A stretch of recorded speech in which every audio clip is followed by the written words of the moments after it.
All right, thanks for coming, folks. We need everybody to take their seats. We're going to be getting started.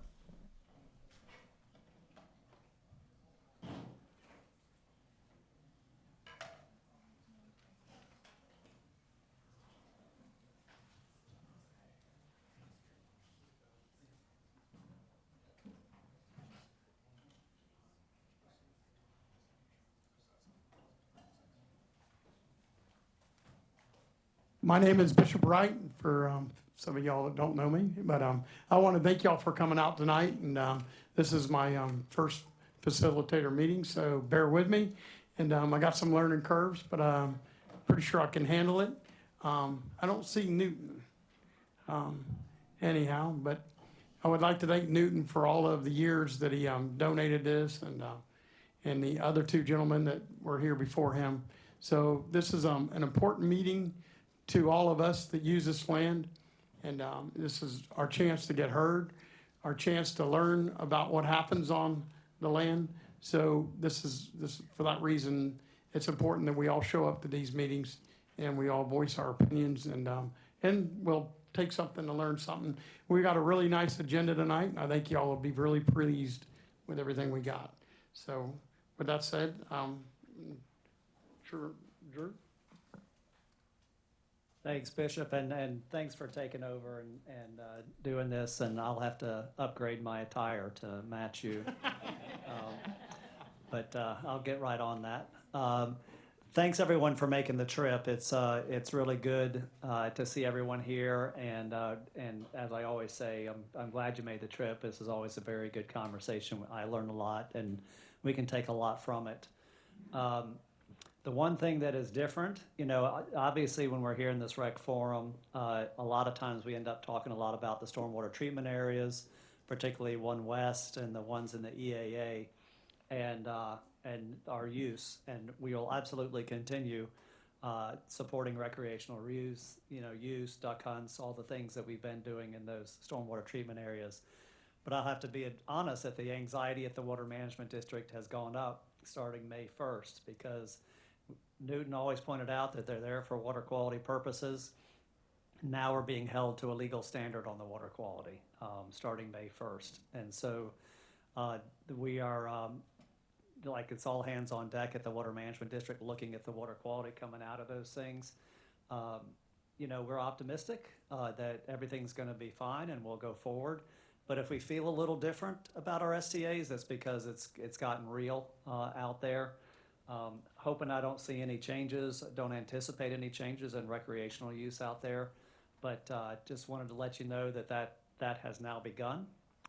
And so we've got, every year, every week, we're taking samples. It's all out there for water quality now. That's the reason they were built. So that's happening now. But maybe you won't notice any difference. That's kind of what I'm hoping, is that you won't notice any difference out there, but that's sort of what we're looking at very closely. Other than that, we're opening other STAs on the north side, getting those more accessible for the public, those that don't have that legal limit on them, so that we can make sure that we support all the exciting recreation we do in those things. And I think some of those will be on the update that's presented later this meeting. So that's really all I've got to report on, and thanks, Bishop, for taking over, and I'll turn it back to you. Thank you, Drew. So we got a few house cleaning things here, housekeeping items here. We'd like to say it's nice to see everybody, and we encourage everybody in the room to sit and take part in this meeting and be at the table. Newton, it's really good seeing you.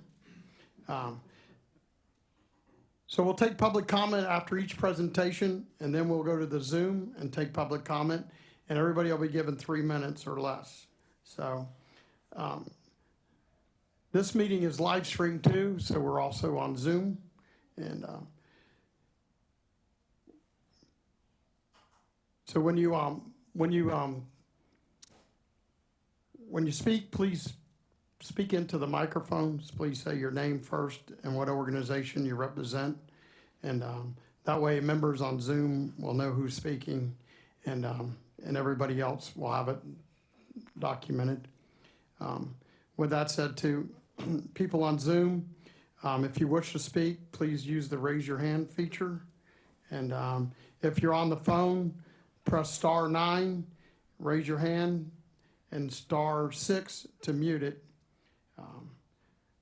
If you're having trouble on one of the live streams or the Zoom, please see the website, South Florida Water Management Government, and click on the Ask button at the top of the page, and somebody will assist you. This meeting will wrap up by 8 o'clock, and so we're going to start introductions. We're going to start to the left of the table and go around. Drew Bartlett, Executive Director. Rory Feeney, Land Resources Bureau Chief. And if it's okay, go a little out of order here. I just wanted to recognize Marsha Ward as our new Section Administrator over Land Stewardship. Justin Nolte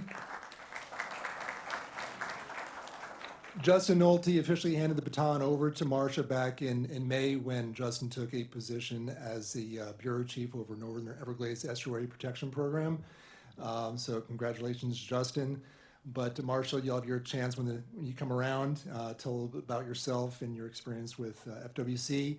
So new energy, same momentum, and keep everything moving forward as you have been really satisfied in the past. So look forward to working with you, Marshall. Thank you. Yeah, Tom Reinert. I'm the Regional Director for Florida Fish and Wildlife Conservation Commission, and I'm happy to introduce Jacob Larson as our new regional biologist, who we had to hire because somebody poached our regional biologist, and you just heard about her. But I'm happy to introduce Jacob. I'll let him mention a little bit about himself, but he's newly into the regional biologist position. Thank you. James Erskine, Everglades Coordinator with FWC. Hi, everyone. I'm Jacob Larson. So as Tom said, the new regional biologist for the Wildlife and Habitat Management Section, South Region of FWC. I've been working for the agency for almost 5 years now, all down in the Everglades complex of WMAs, so I'm pretty familiar with the area, and it's good to be here. Afternoon, everybody. Marcel Bozos, Director for the Miccosukee Traps Fish and Wildlife Department. Austin Smith, Vice President of the Kissimmee River Valley Sportsman Association. Jerry Bridges, President, KRVSA. John Rozier, representing the Full Track Club and the Everglades Coordinating Council. Larry Daniels, Secretary of Florida Airboat Association. Tom Schmidt, President, Florida Airboat Association. Larissa Musgrove, Second Vice President, FSCA. Thomas McGoldrick, FSCA, Florida Youth Hunting Program. Chad Weicker with the Broward County Airboat Club. Andrew Burnett, Florida Sportsman's Conservation Association. James Gretsch, Lake County Airboat Club Vice President and Board Member of Save Our Boating Rights. Brad Wyrock, Vice President, Florida Airboat Association. Scott Summer, Florida Airboat Association, FSCA, KRVSA.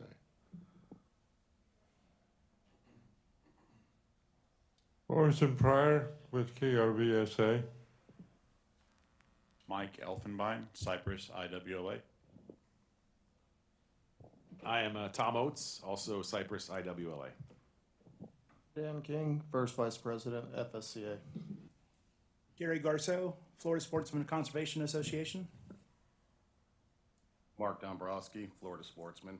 And I do have a comment, if it's okay to make. I just want to thank the district and this group for the STA 1 East alligator hunt this year. I think it's the first time we've opened it. I know this group has put a lot of work into it, and we definitely want to thank the district for that opportunity.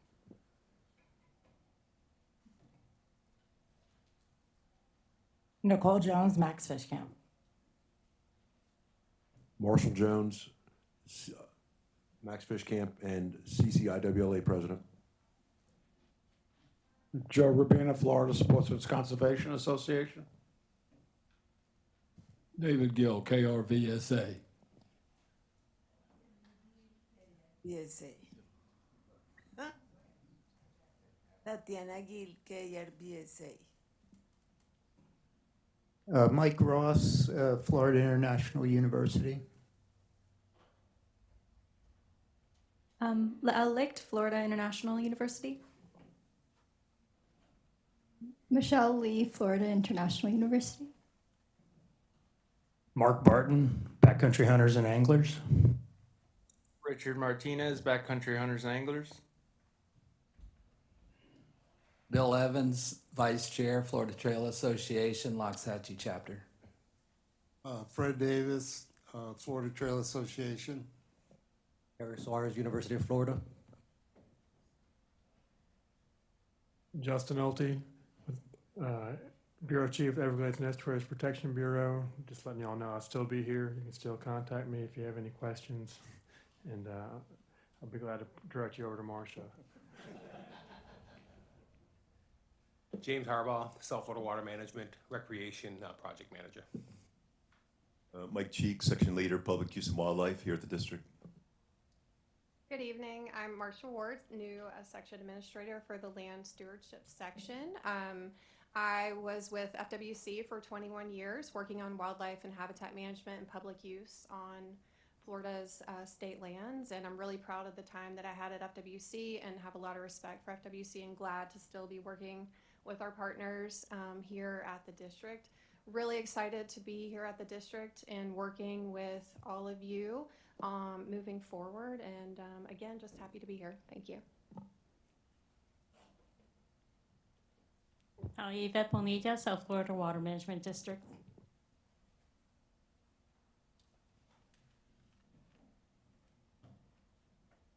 We'd like to hear from y'all in the back row.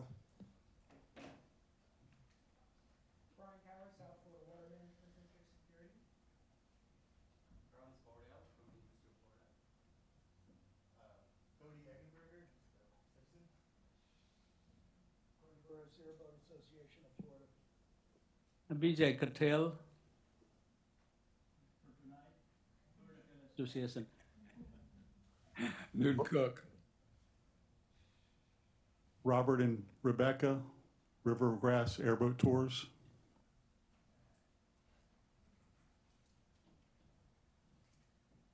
Libby Pigman, South Florida Water Management District. Thank you, everybody, and welcome to tonight's meeting. Our first presentation will come from Fred Davis with the Florida Trails Association.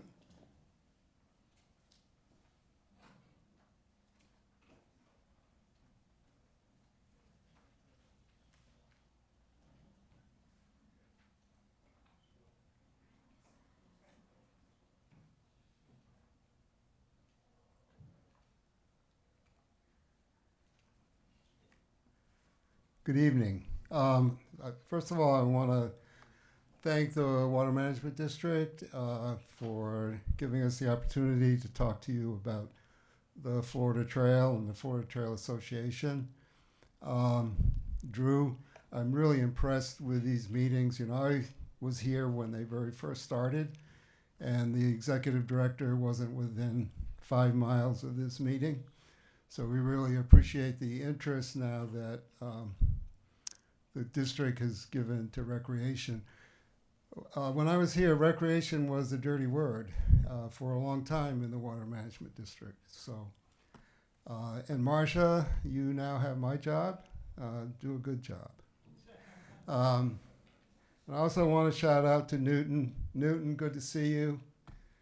You put in a good day's work with this committee.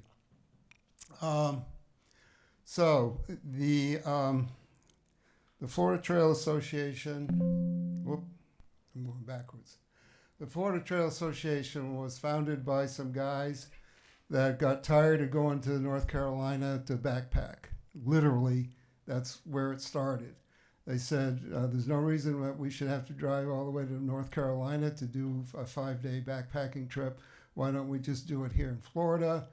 So they started and they said, if we're going to have a trail in Florida, why don't we have the trail go the entire length of Florida?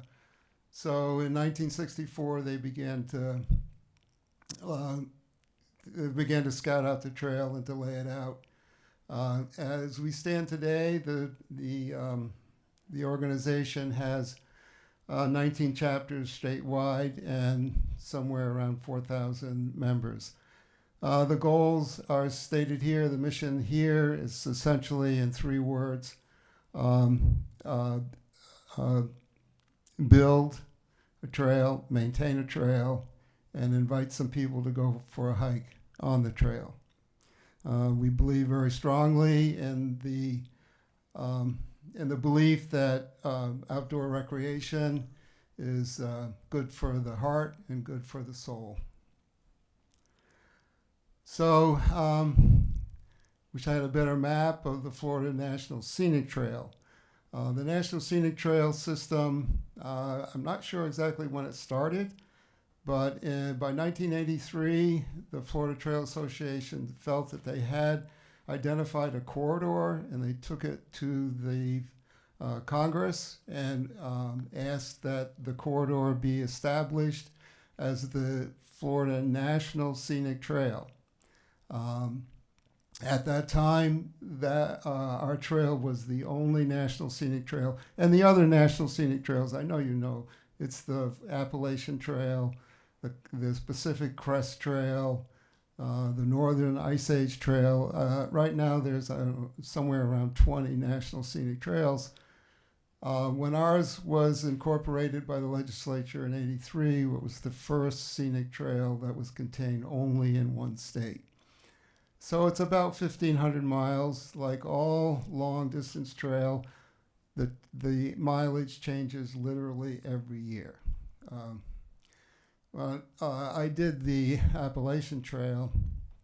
There's about 12 places on the Appalachian Trail that call themselves the midpoint. It's because the distance changes almost every year. Anyhow, all National Scenic Trails are administered by an agency of the federal government. Most of them are administered by the National Park Service. For whatever reason, the legislature chose the U.S. Forest Service to be the federal administrator of the Florida National Scenic Trail. As I said before, there's 19 chapters. This is a map showing their locations. This is the southern tip of the state. You'll recognize this essentially as the lands of the South Florida Water Management District. The Florida National Scenic Trail has more miles in the South Florida Water Management District than in any other land management unit that the trail goes through. And as you can see, of course the trail's not on this map, but the National Scenic Trail goes from Big Cypress on up through the Everglades Ag area, around Lake Okeechobee, and up the valley of the Kissimmee River. All of those lands are within the South Florida Water Management District. So you are one of our major partners,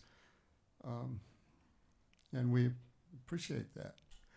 So the folks in Palm Beach County essentially got tired of having to go all the way to the Kissimmee River to go backpacking, so they said, why can't we have our own trail?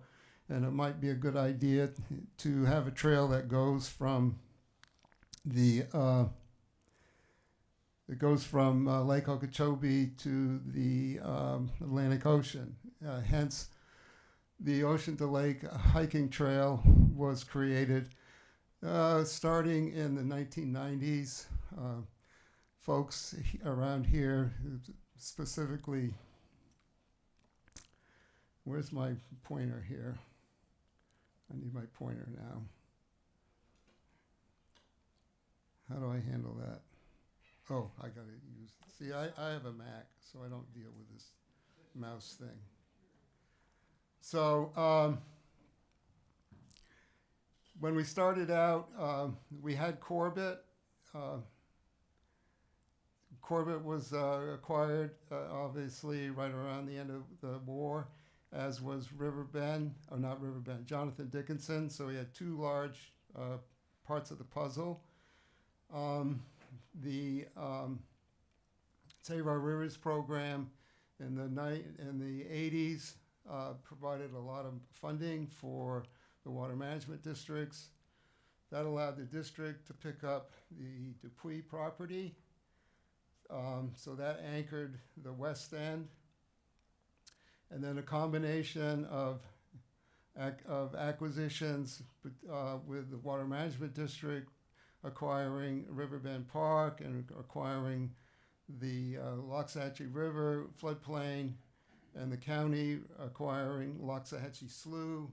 That kind of put all the pieces together. And by 2004, we were able to do the first organized backpacking trip. At that time, we did it from Lake Okeechobee, or from Hope Sound Beach to Lake Okeechobee. As I just pointed out to you, we have 4 major land management partners. The Florida Trail Association owns no land, so we have the privilege of building and maintaining a trail on public land. And our major partners here are obviously Palm Beach County, the Florida Fish and Wildlife Commission, Jonathan Dickinson State Park, and the South Florida Water Management District. I'm proud to say that we have excellent relationships with all 4 managers. And I'll show you in a bit why we need your help. Here's the first part. We've now built a trail, so now we have to maintain it. I don't know, I think some of you get out of your airboats occasionally and go for hikes, and you realize that it can be wet around here. So here's our version of an airboat. It's a DR mower. It will mow through about 5 or 6 inches of water, but when it gets a little deep like this, it's kind of tough. But what this points out is we've got a real logistic problem about maintaining this trail. We like to mow the trail. And this should be a video. I don't know. How do I make it move? Anyhow, there it goes. It's moving. You'll see here that the mowers are mowing in tandem. There are very few places on the trail that we can do this because of the logistics of getting mowers to the trail. So most of our mowing is done out and back. We like to have about a trail that's about 4 feet wide, and our mowers only have a 20-inch mowing deck. So we have to do out and back or tandem. And given that we have about close to 100 miles of trail to maintain, and about, I'd say, 60 miles of trail need and deserve mowing. And so when you mow it in 2 directions, you're talking about 120 miles of walking that we do once a year. Most of our mowing is done between October and March. Whoops. Why am I? Oh, and of course we have to know where we're going, so the trail is blazed. I wonder why you can't see the blazing anymore. We'll go back. Anyhow, unlike some people, we don't set trees on fire. We actually just paint them with this orange. We have had people ask us why we set the trees on fire, but we don't do that. Okay, the other thing we have on this trail, because it's so wet, we have numerous places where instead of walking through water, we'd either walk on a bridge or walk on a boardwalk. So by my count, we have somewhere in the neighborhood of, down here someplace, I don't know, we've got 2 main bridges. We've got a bridge over Kitchen Creek, and we have a bridge over Cypress Creek. And those bridges are built on telephone poles. When and if we ever have to replace those bridges, we're going to have some help. But we have to replace the decking. All of our stuff is done with pressure-treated lumber, but in this environment, a deck lasts maybe 5 years, 6 to 7 years. So we're forever repairing our boardwalks and our decks. And again, we have a logistic issue there of getting the material to the work site, and in many cases, our land management partners that have buggies bring in the material. So by my count, I think we have 30 boardwalks and 2 major bridges. We also lay down some things called puncheons, which are really just 2x6s, two 2x6s laid next to each other on a 4x4, just to get you up out of the mud.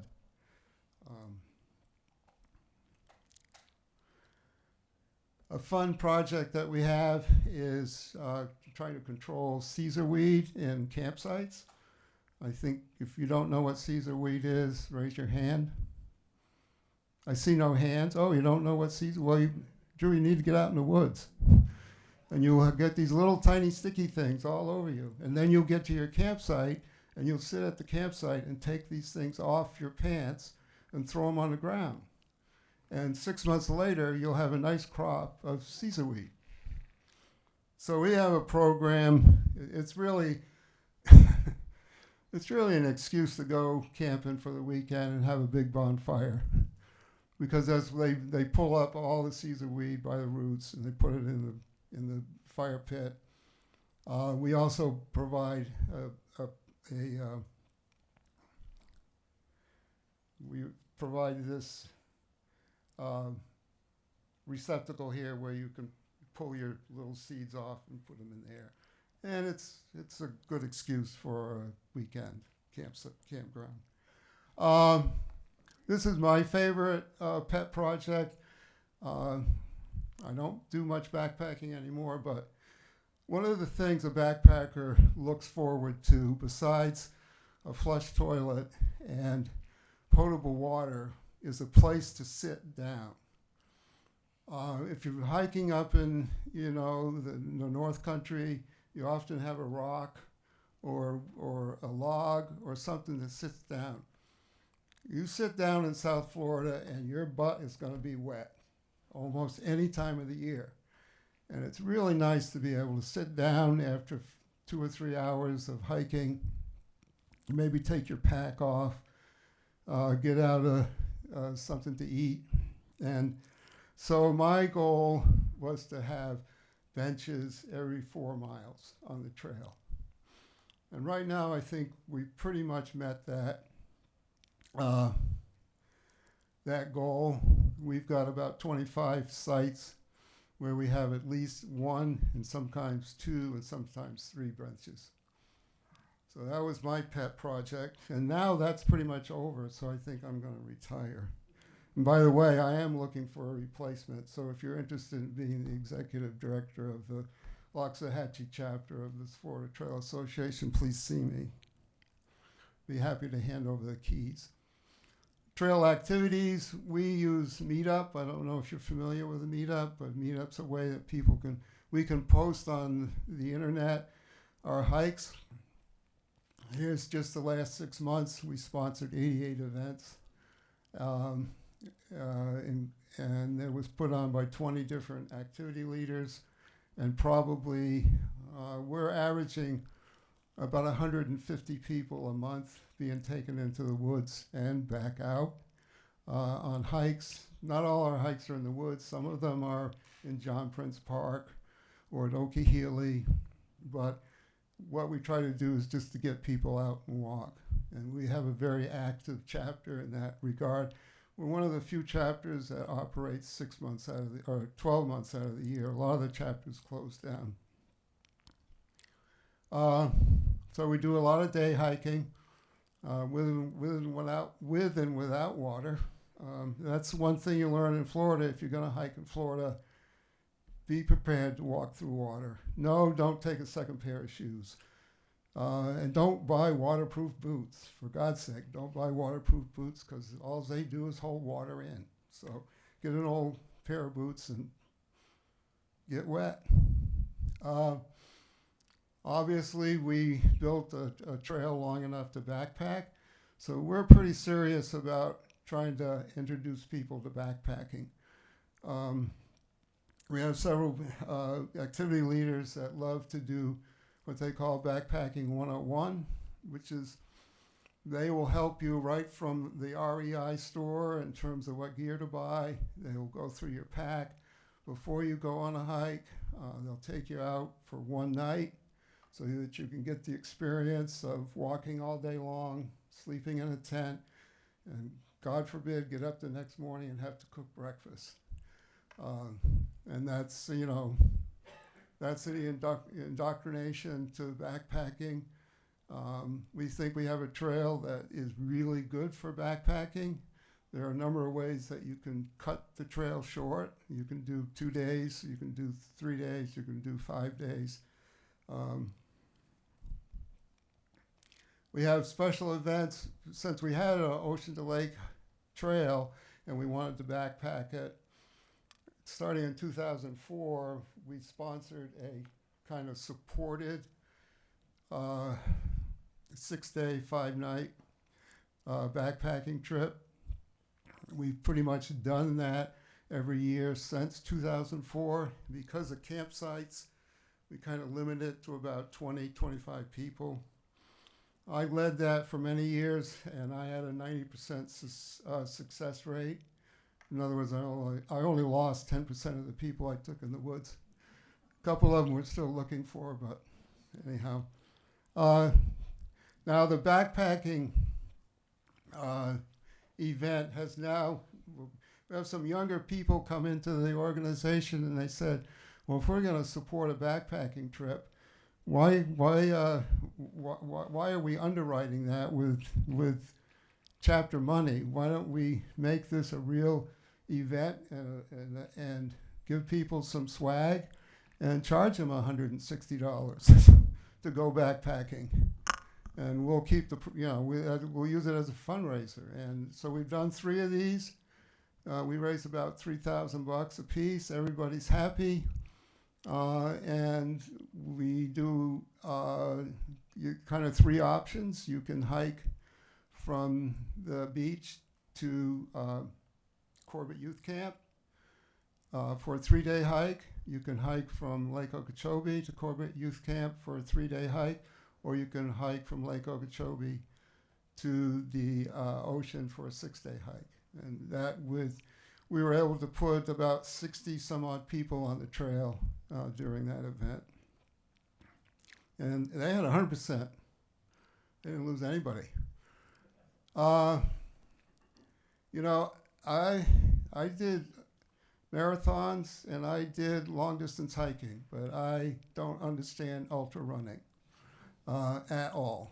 So the ultra runners have discovered the Ocean to Lake Trail and fallen in love with it. They will run the entire 62 miles in one day. If that's not enough, they'll run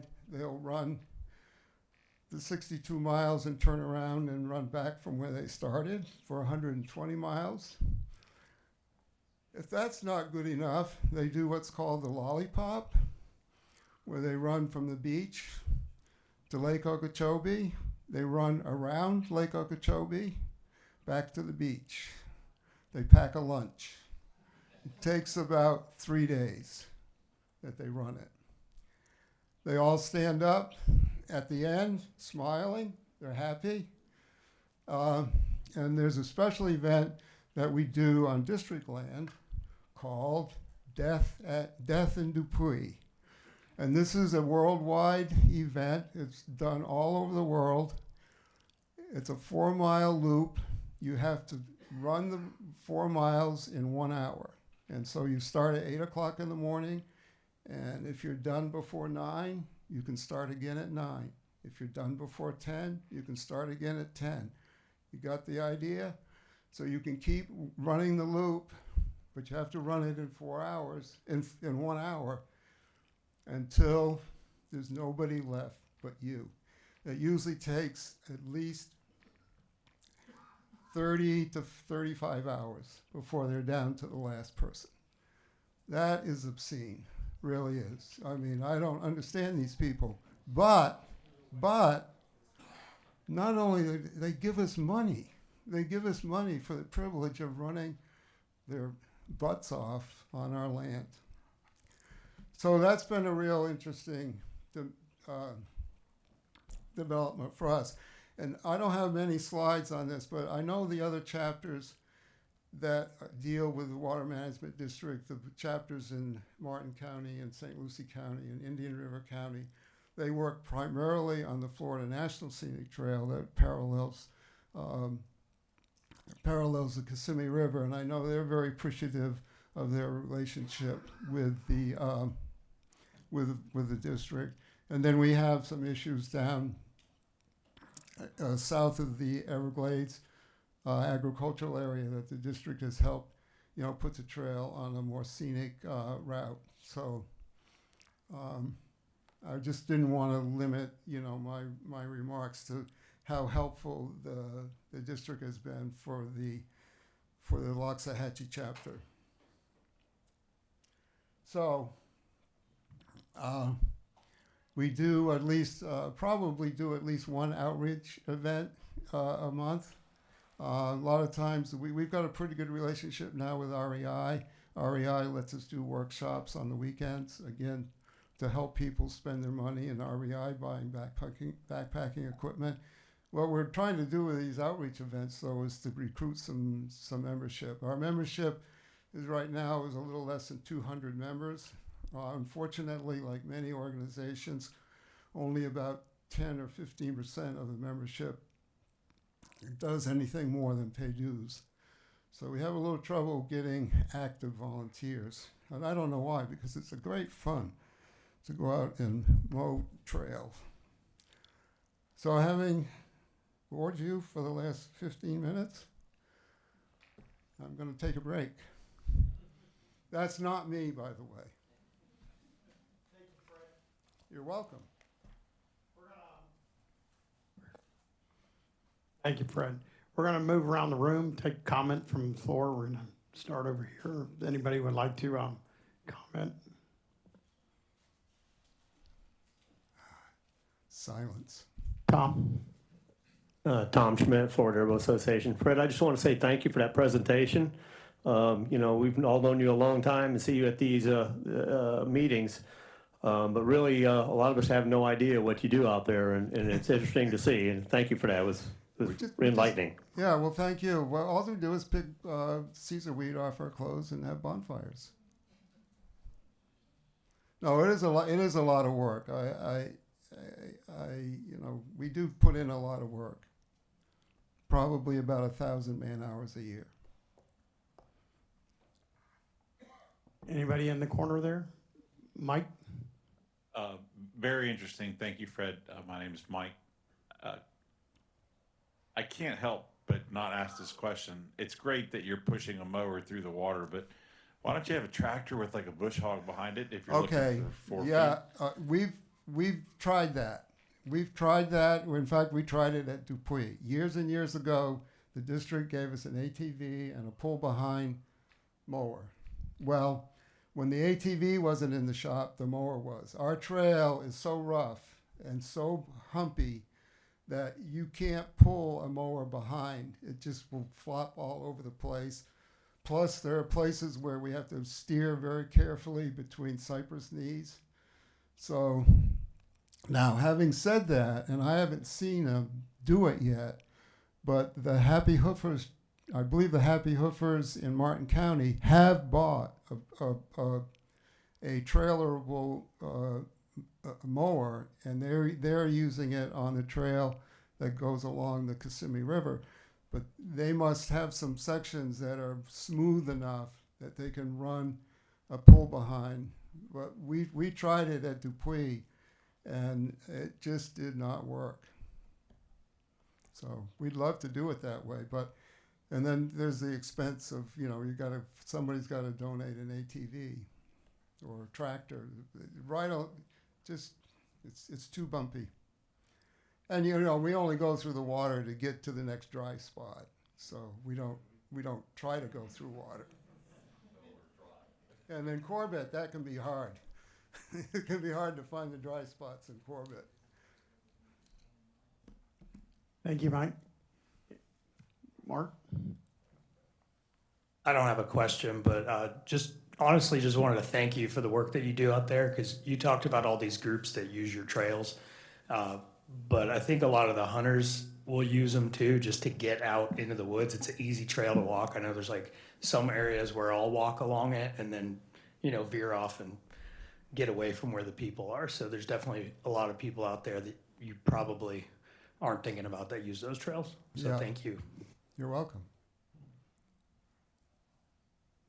Go ahead. I had a question. Is the Ocean to Lake Trail the only trail you guys maintain in the county? Or I know like Pine Glades and Cypress Creek all have trails. No, we maintain the Ocean to Lake Trail and the loop trails in Dupuy, because the Ocean to Lake Trail just uses part of the 4 loops. So we maintain all the trails, all the hiking trails in Dupuy, and we maintain all the hiking trails in Jonathan Dickinson State Park. For Corbett, I don't know if there is another hiking trail in Corbett. Corbett's got a lot of roads, I'll tell you that. So for Corbett, all we do, and then for the county, for the natural areas that in the county, most of the lands that we have a trail in, we're the only trail there. So that's a long answer to your question. No, we don't manage any other trails outside. You don't know who does like Loxahatchee Slough, because there's trails that cross. Yes, there is. The trail. Yes. Who's cutting those? The county. The Loxahatchee Slough is probably the biggest example of where there are trails that the Florida Trail Association does not manage those trails. The county does that. And the county they do a great job. The county built that nice tower out there. That's where that aerial shot of the mowers was taken, from that big tower that's out at Loxahatchee Slough. Thank you, Richard. Anybody else? Thanks, Fred. Great presentation. Thank you for all the work you guys do at the Locks chapter. Me and some buddies did the Ocean Lake Trail probably about 3 or 4 years ago, and they were amazed at how well maintained it was. The conditions are not easy out there. It's perfectly blazed, never got lost, never got turned around, mowed in excellent condition in the winter. And one of my buddies was from North Carolina, and he couldn't believe how well marked and maintained it was. So nice work, and we appreciate it. Thanks. It's a great place to go hiking in January. I've kind of let everybody go around here without saying your name and what organization you represent. So slap on the hand to me. So, Fred, I would just like to say one thing that I have a fond memory with working with Dean Drake probably 25 plus years ago. You didn't talk about the bridge over the Game Canal in the Corbett area, but the Florida Sportsmen's Conservation Association put that project together working with Dean. It was a pleasure working with y'all. We still have a lot of fond memories of that, and still have some members remember that. Every now and then I walk out there just to look at the condition of it and smile and take a selfie on it. So I appreciate that. And I'm sure a lot of hunters use that to cross the canal too. With that said, I'm sure that, if you got a project or something like that that needs some swamp buggies or some additional stuff, I know that the Florida Sportsmen would like to get with you and help you out. If it's just hauling material out, there we used a crane truck, buggy trailers and buggies, and that was an enjoyable one-day event, and we made it happen. So if you ever need help, Fred, we're here for you. And thank you, Bishop. And the reason I didn't mention it is because we forget all about it, because we've never had to do any maintenance on that bridge yet. Well, I don't know. Somebody put some new planks on it here about 2 years ago. So glad of that. Glad we didn't take up the maintenance contract on it. All right, if that's all we have from in the room, we're going to open up our presentation to on the Zoom. Mr. Wright, I have no hands raised. Okay. With that said, we're going to go to our next speaker, which is Amnesia, with the native Fish and wildlife corridor for FWC. This will Hi, be, can you hear me? Yeah, we hear you. yes, we. Thank you. Ready to begin? Thank you very much. Good evening, Executive Director Bartlett, Mr. Wright, and members of the audience. My name is Anisa Kareem, and I serve as the Non-Native Fish and Wildlife Program Coordinator for the Florida Fish and Wildlife Conservation Commission. And I'd like to thank you for this opportunity to present on the 2026 Florida Python Challenge. The Florida Python Challenge is actually a very unique recreational opportunity for the public, and it highlights the strong collaborative partnership between FWC, the South Florida Water Management District, the National Park Service, and the Fish and Wildlife Foundation of Florida. Next slide, please. So, as most of you already know, probably, Burmese pythons are large constrictors native to Southeast Asia, but considered non-native and invasive here in Florida. These reptiles are great swimmers and are therefore considered semi-aquatic, so there's no surprise that they're often found near or in water. These snakes are generalist predators, which basically means that they can eat just about anything that fits in their mouth. And that ranges from small mammals like rabbits and rats to larger animals like white-tailed deer, and even other reptiles like American alligators. For the record, the longest captured python we have in Florida was captured by a member of the public, and that was in July of 2023, and that measured just over 19 feet long. Next slide, please. Burmese pythons are extremely successful in the Everglades because of our subtropical climate and our mild winters. There are a variety of prey available for them, and because they're reptiles, they can survive without food for long periods of time. So, all of this combined with their high reproductive output of upwards of 100 eggs per clutch, the lack of natural predators, their low detectability rate, all of this makes them a very difficult species to control. Next slide, please. So, due to the combination of both intentional and accidental release, we know that Burmese pythons have inhabited the greater Everglades ecosystem for decades. Burmese pythons are considered established here in Florida because of their ability to breed and thrive in the wild. So, if you look at the map on the screen, there are two regions marked with a red outline. The large region in the southern portion of the state, south of Lake Okeechobee, you're very familiar with that. That's the main population, but just north and west of that main population is a smaller but established population in Charlotte County. So this is an emerging population, and the Florida Fish and Wildlife Conservation Commission is currently dedicating resources to monitor and remove pythons there. And as a fun fact, the first removal of a Burmese python from the wild in South Florida was recorded in 1979. Next slide, please. So the good news is that it is actually legal to remove Burmese pythons year-round in Florida. And these snakes are not protected except by anti-cruelty laws. There's no permit requirement. There's no license required to hunt these pythons. There's no limit on how many you can remove. It's really up to the hunter to educate herself on the specific area regulations and local ordinances. So if you're hunting on private land, you have to have certain that you have landowner permission. If you don't have access to private lands, though, you can still hunt for Burmese pythons on 32 FWC commission managed lands as authorized by our Executive Order 2316. So if you're interested in learning where those lands are, you can go to our website. But regardless of where you're hunting, you cannot transport live Burmese pythons. And that means they must be humanely killed on site. If you're not prepared to humanely kill a Burmese python, we ask that you leave it alone and send a report to our I've Got One hotline with the date, time, and GPS coordinates. Next slide, please.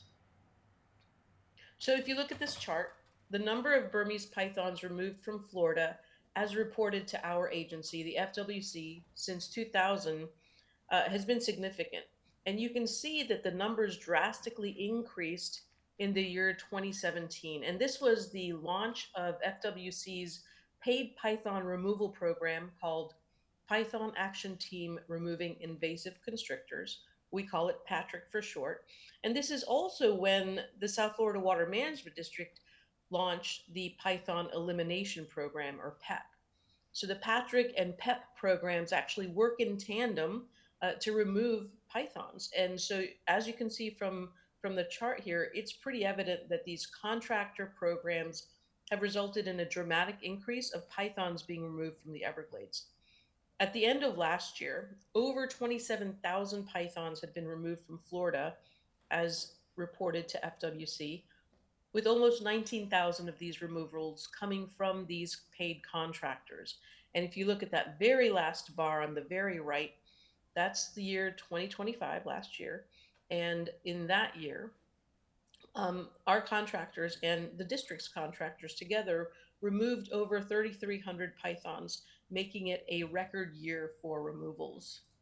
Next slide, please.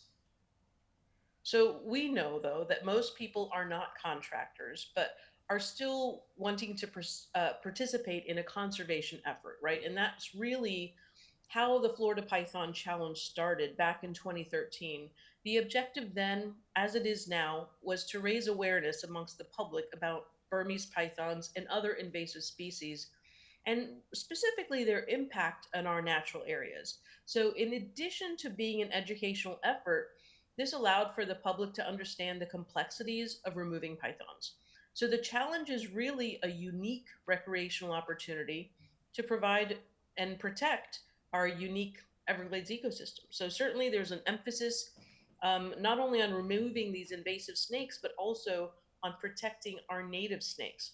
So during the Python Challenge, and in other times of the year as well, there's a huge effort to make sure that people can tell the difference between Burmese pythons and our native snakes.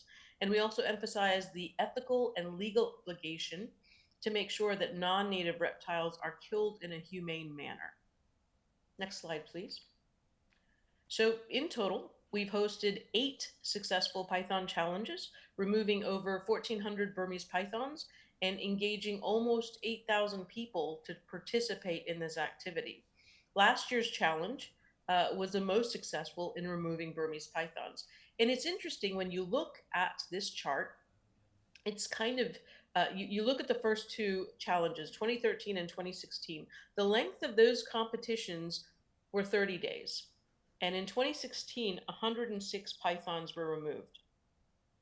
Compare that to last year, which was only a 10-day competition, but 294 pythons were removed. And that kind of makes you question the efficacy of those first 2 challenges. But really, it has nothing to do with the ability of the hunters necessarily.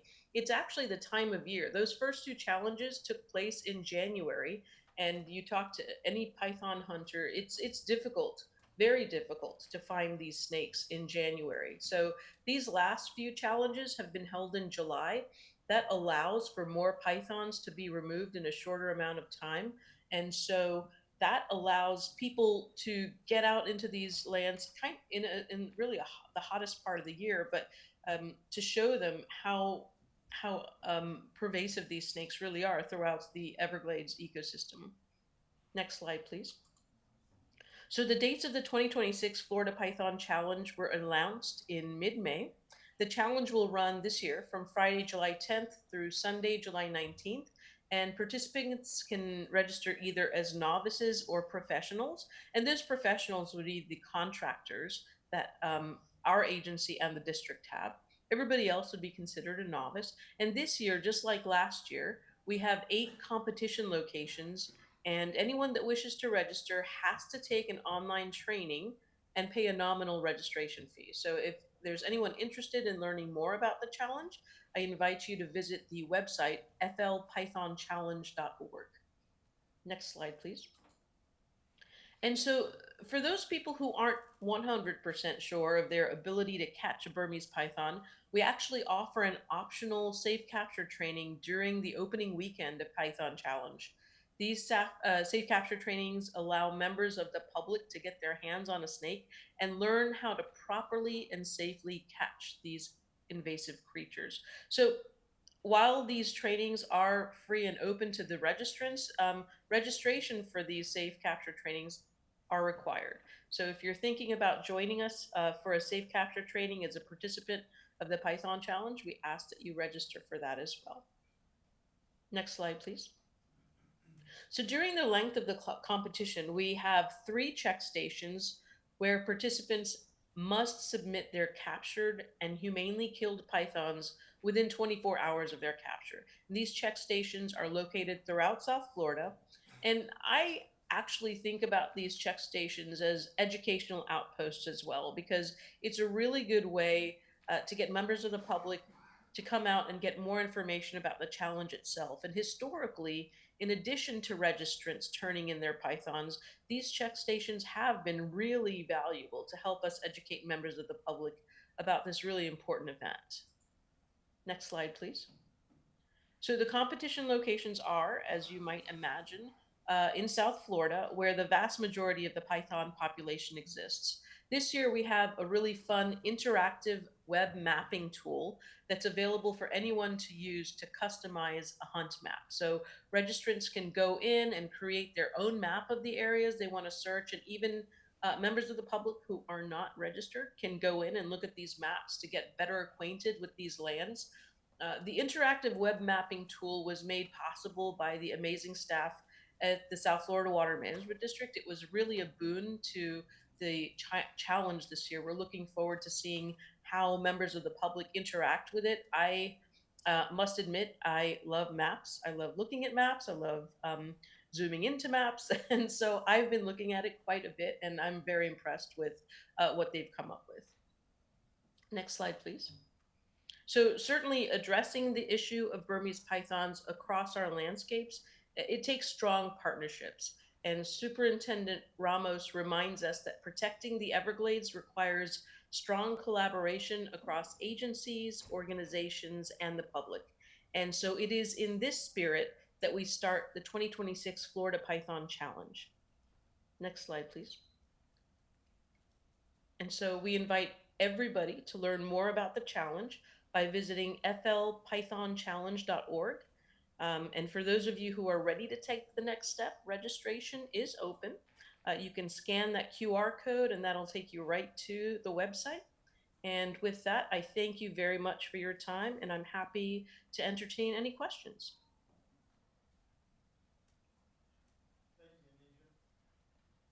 Thank you, we're going to start. Anybody got any questions? We're going to go around the room.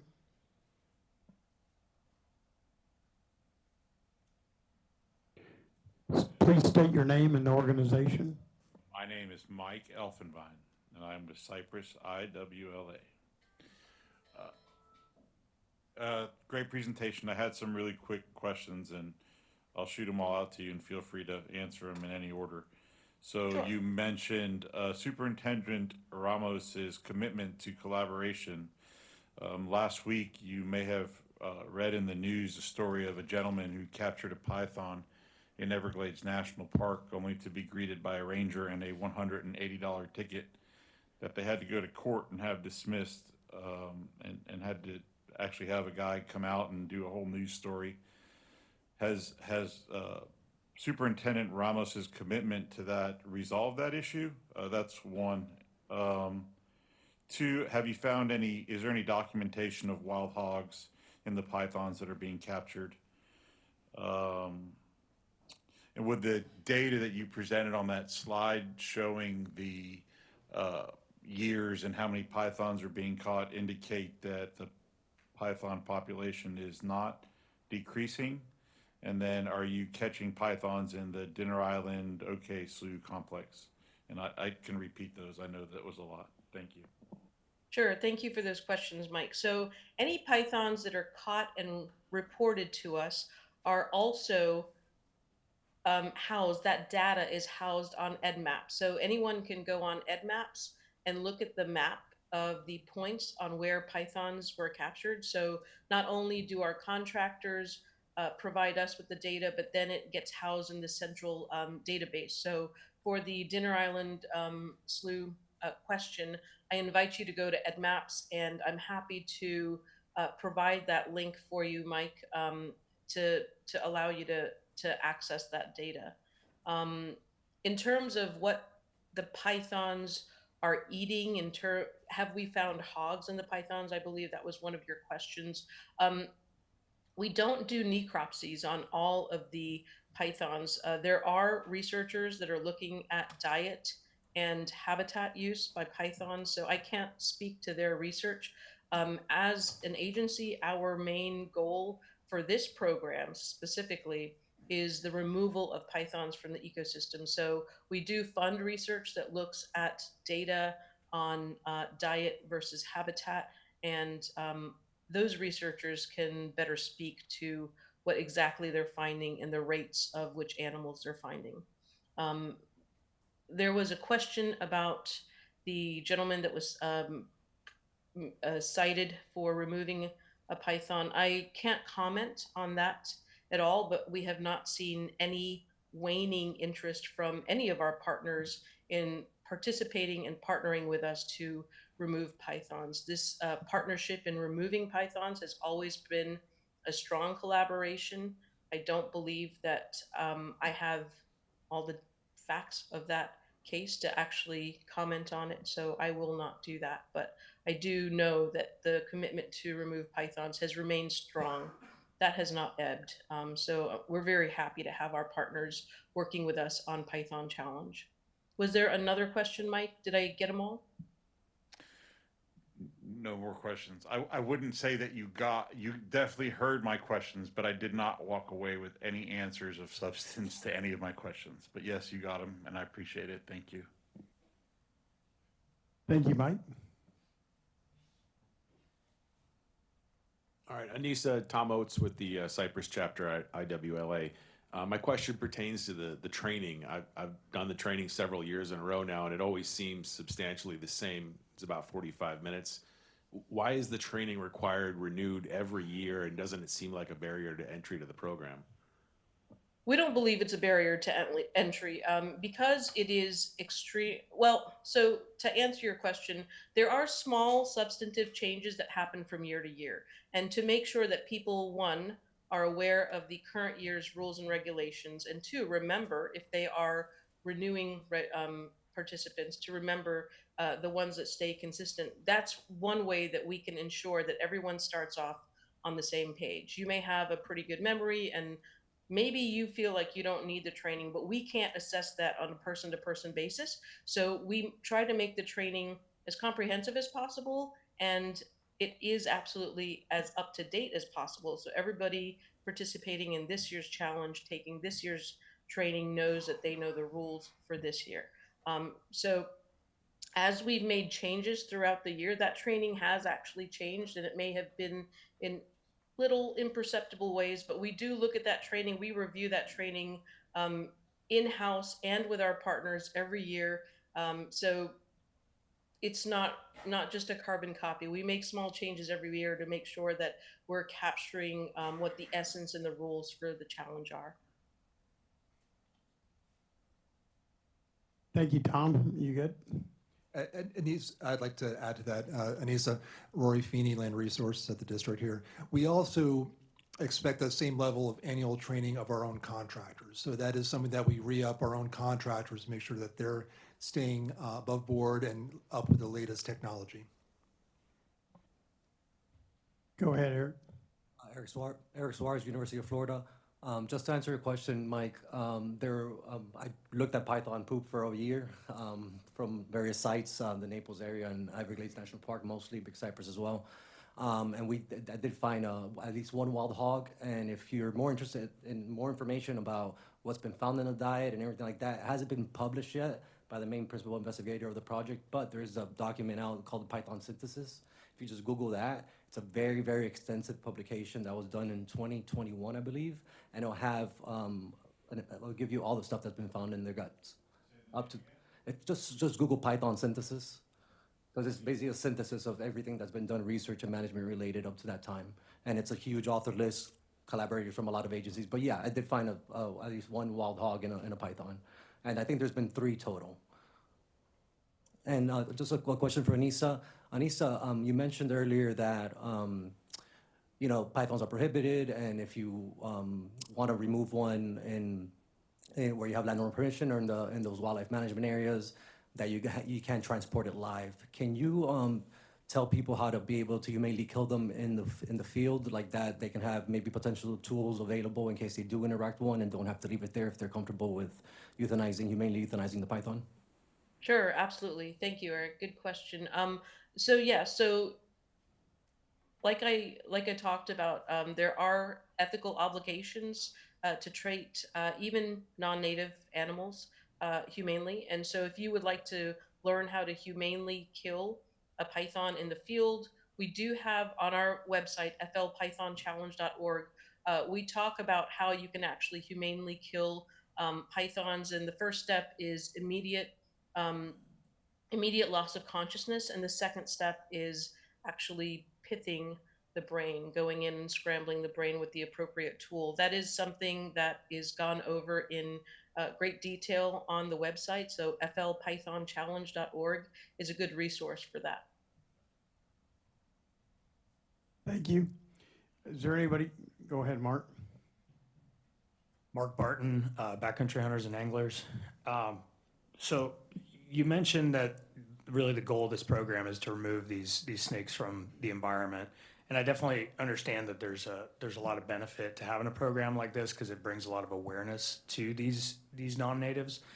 But my understanding is that the majority of the snakes, like 99% of them, are taken from right next to the road. So I was wondering if you could comment on what kind of impact that has ecologically in areas that are further away from the road. Like, are we actually seeing a benefit to this in the larger ecosystem, or is it really just right next to the road? Just curious if you could comment on that. That's a really, really good question. It's something that biologists and ecologists talk about all the time, you know? And so you're right, a majority of the snakes are pulled right off the edge of the road. And that's simply a result of where the hunters are looking. During Python Challenge, especially because we have so many novice hunters, I'm actually happy that they're sticking to the roads and they're not going out there in the woods and getting lost. But we definitely do have professionals that go out into less scouted areas, areas that don't have roads. The Python Challenge is one tool. You know, removal by hand by contractors is one tool that we have that allows us to remove a snake from the environment. And so in our eyes, every snake removed is a win for conservation. But we also have other tools. We fund research programs where we're looking at how snakes behave in this environment and try to predict where the best bang for our buck will be, so that we can go out and get multiple snakes at a time, and not only just from the sides of roads. So Python Challenge doesn't represent our entire effort, but it does represent an effort where we're able to allow the members of the public to get involved and also learn about invasive species. I'm sure you know that I think there's 1,000 on average people moving to Florida every day. And certainly they're not all moving to South Florida, but a lot of them are. And so to be able to educate our new neighbors about our environment and the invasive species issues that we face, I think is a really beneficial thing for our state. And I thank you for your question. It's something that we think about all the time, which is why we fund research that gets to where we can find pythons in a more predictable way. Python Challenge is really an educational and an outreach tool that we use to help people help us remove pythons, but it's not the only tool that we're using. Thank you. Is there any other questions from in the room? Marshall? Marshall Jones, Cypress Chapter, Isaac Walton League, and Max Fish Camp. And I had a question regarding the first capture in 1979. Do you have any further data on that, on the size or sex of the snake as well as the location? I don't have it in front of me. That's a great question. That's something that actually you can find out on EdMaps.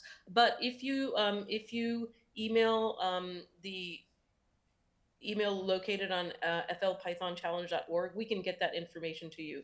But every record on every python capture that we have in the state of Florida that the agency has is on EdMaps. And so I'm not sure if I have access to a chat, but I'm happy to drop that link for anybody that needs it. Thank you. So you can send it to me and I'll make sure they get it. I appreciate that. Thank you. You want to say something, Tom?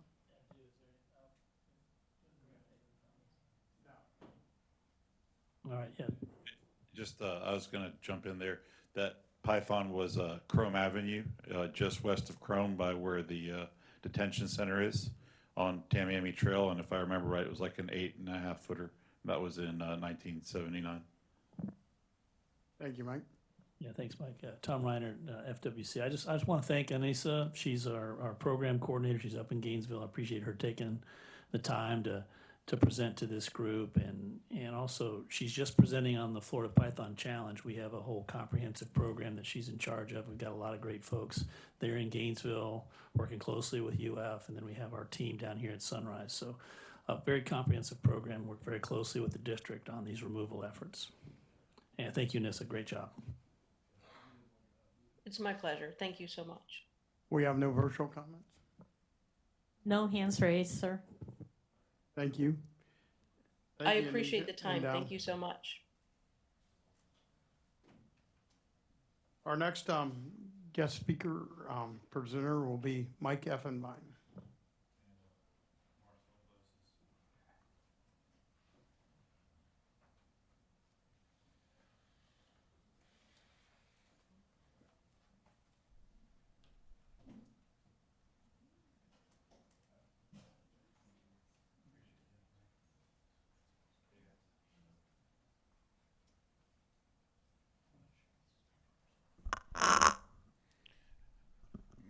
Mike Elfenbein, Cypress chapter of the Isaac Walton League. I'm the executive director. And to my left is Dr. Marcel Bozes. He is the director of Fish and Wildlife for the Miccosukee Tribe of Indians of Florida. And we're here to present to you today this wonderful project we've been working on for several years.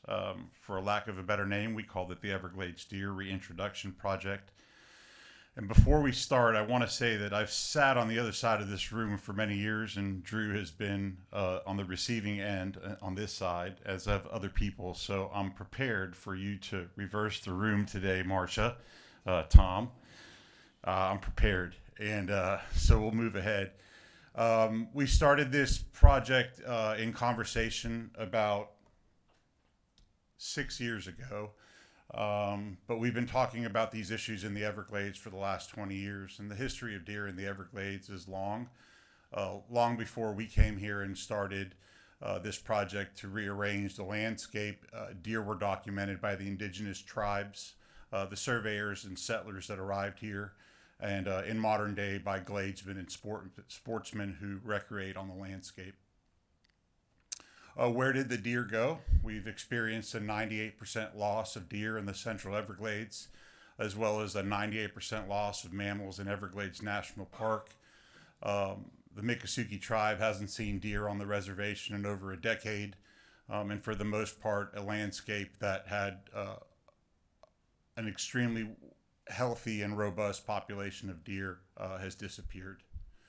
Some of the drivers of that were high water events. Those three major events occurred in the 60s, the 80s, and the 90s, and resulted in degraded habitat, increased depredation, starvation, and increased disease.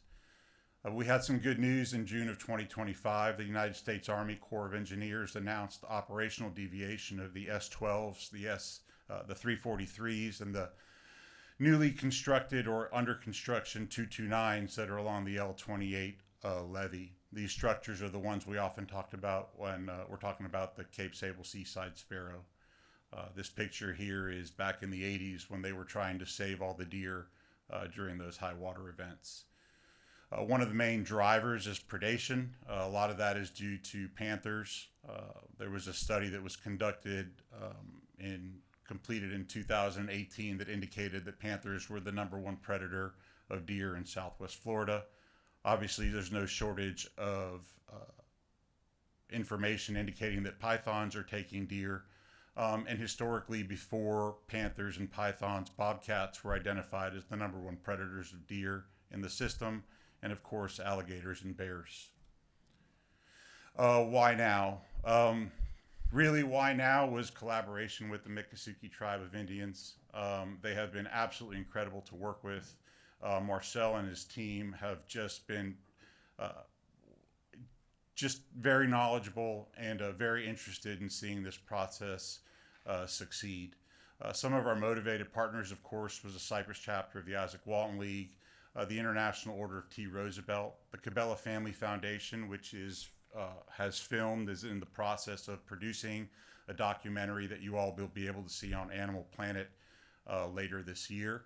Of course, the Miccosukee and Seminole tribes have been incredible partners, as well as the JB Ranch and the Pretties, Lisa and Russell and their son Alex, the Crescent H Ranch, which and 7C Ranch, which is the Howells, Pat and Karen Howell and Heather Kleckler, Florida Power and Light, Garcia Farms, and FWC. None of this could have been done without FWC, not only in the permitting stages, but FWC law enforcement was integral in ensuring that we could transfer these deer from where we captured them to where we released them in the quickest amount of time with the least amount of obstructions.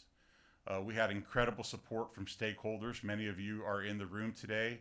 SCI South Florida, FSCA, Danny Watson. I'd like to, if I could, if you guys that helped us with this, both financially and physically, if you could just raise your hand if you're in this room, I'd love to see who was a part of that. Thank you all so much. Really appreciate it. Future high water events are expected to be mitigated by the deviations I mentioned before.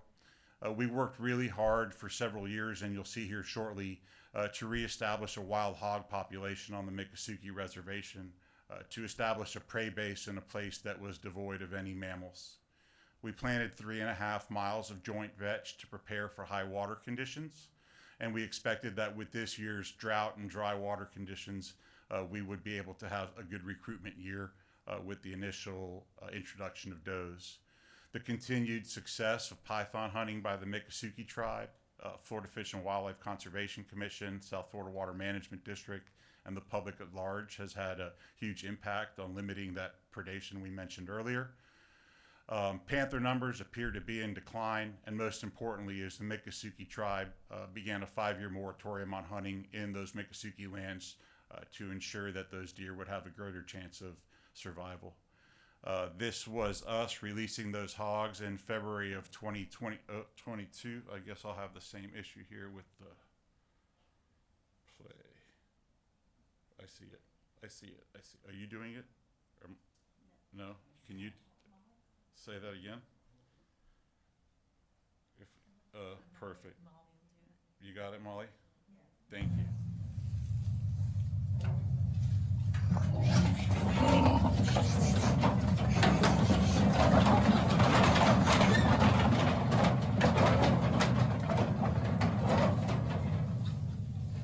So the thought process here is that without any prey species available on the landscape before these releases, any deer that we introduce would become an automatic target for predation. So the idea was to create a sustainable population of hogs in the area that would create that prey source. Molly, if you could hit play on those. This was 2 to 3 years later. As you can see, the hog population is pretty well sustained and doing good. And those hogs are intended to be sacrificial prey, making it easier for panthers and pythons to find a meal as opposed to relying on the deer that we intended to release. Thank you, Molly. Our capture efforts considered pregnant does. We wanted to be sure that we were capturing the does at the right time of year, that they were pregnant, but they weren't so far pregnant that we caused considerable stress. All of our capture was conducted under FWC permit. Capture methods include trapping and darting. We had veterinary supervision. We intended to maintain genetic diversity. If you look at the map on the right, the green polygon on the bottom right is the Miccosukee Reservation, and the red polygons to the northwest of that are the properties where we sourced the deer from. All of our capture was done with a professional deer farmer. All of our deer were transported in climate-controlled trailers, and the release and monitoring of those deer will be done for an estimated 2 to 5 years. This was our original thought, was that we were going to catch all of our deer with corral traps. This is something that's used with regular frequency in Texas to capture wild deer on the high fence operations they have there. We had limited success with these. Our biggest hurdle with the corral traps was bears. Once the bear would move into the trap, he would pretty much spend his entire life underneath that corn feeder and nothing else. Use that while the bear was in the area. This was two of the first deer we captured. After we caught them in the corral trap, we would dart them. We would put that cover over their face to keep them subdued and do the workups that were necessary. We used dart guns on all of the deer. It's a CO2 operated dart gun with a vial of what's called BAM, which takes about 6 to 8 minutes to set in. We'd have to watch the deer after we darted them so that we wouldn't lose them in the woods.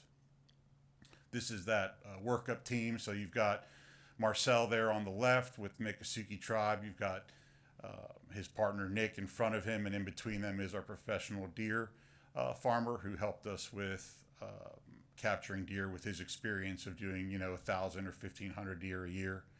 Dan Cabela with Cabela Family Foundation, and there's a Seminole tribe and some of our crew working up a deer. And then if you look over in the background on the left, there's already a second deer waiting to be worked up. That workup was pretty, once we figured it out and the team kind of clicked, it was pretty routine. The veterinarian, that's Katie Newville there on the left, and Nick Gonzalez with the tribe. They'd come in, we'd get a cover on their face. The deer would all get ear tags put in their ear with a number identifying them, and it has a phone number in case anybody finds it to call the tribe. The deer would either get a collar, a GPS collar, which you see on this deer here. They'd get measurements taken. We would figure out length and width and height and weight, and we did a DNA sampling on all the deer. They were given a mineral supplement to make up for the stress, and we would collect all that data, or we would use a GPS ear tag. We had a lot of complications with this funding-wise. Our funding for this project was interrupted by a shutdown of the federal government, and we had to find a way to cover that gap. We did a public fundraising event, which is where all of you participated. And between those funds and Galaxy One Solar, who covered some of our expenses for the equipment and for the monthly fees to monitor, half of the deer we released had the ear tags and half of the deer had those GPS collars. And this is that process to put those on. After capture, all the deer are loaded in an air-conditioned trailer. A reversal drug was administered by the veterinarian, and all of the deer were escorted for transport by FWC law enforcement, who I can't thank enough for their incredible work. Some of them might be listening in. Randy Yanez, if you're there, thank you and your crew for all your efforts. We really appreciate it. The deer would be, depending on Marcel's decision, we'd either put them in one spot or another. As soon as we opened the door, the deer were pretty much awake and alive and ready to go. I asked the vet to add this picture. This is, you're going to hear about this here shortly from Marcel. This is deer number 22. It's the only one of all the deer we captured that went back home. He no longer has his GPS tag, but the ranch still sees him around, and he's very noticeable with his tag in his ear, but he's doing very well. He wanted to go home and spend time with his harem of does, and he's there happy. So the deer reintroduction project was a success. We captured a total of 42 deer. 2 does died by something called capture myopathy, which is a result of the stress induced from the capture. We learned some lessons from that and rebounded very well. 1 buck returned home. That was the buck I showed you the picture of. In total, 6 of the deer we caught were caught in traps. 36 were darted from a truck, and we estimated at the time of capture that about 80% of the does were pregnant. And now I'll turn it over to Marcel.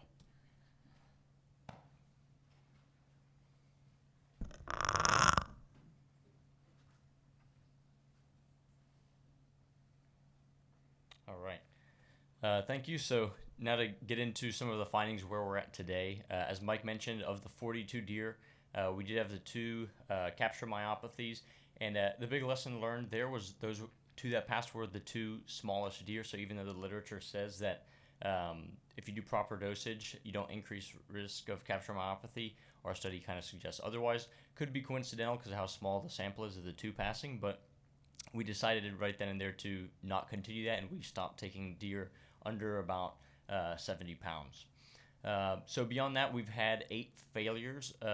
Most of those, nearly all of them, were from the ear tags getting ripped out. That's from them going through very dense vegetation. So we're actually working with Galaxy One, the company that's produced that device, to kind of refine that, because it's a great technology when it's on the deer, right? It gives you great data. It's very reliable, but just having it get snagged out in that dense vegetation and you lose your data, that's kind of the big failing point. The benefit is it's 1/10 of the cost of the GPS collars. So if cost is our big limiting factor, we can really amplify the amount of deer that we capture, utilize those, and we get much more bang for our buck.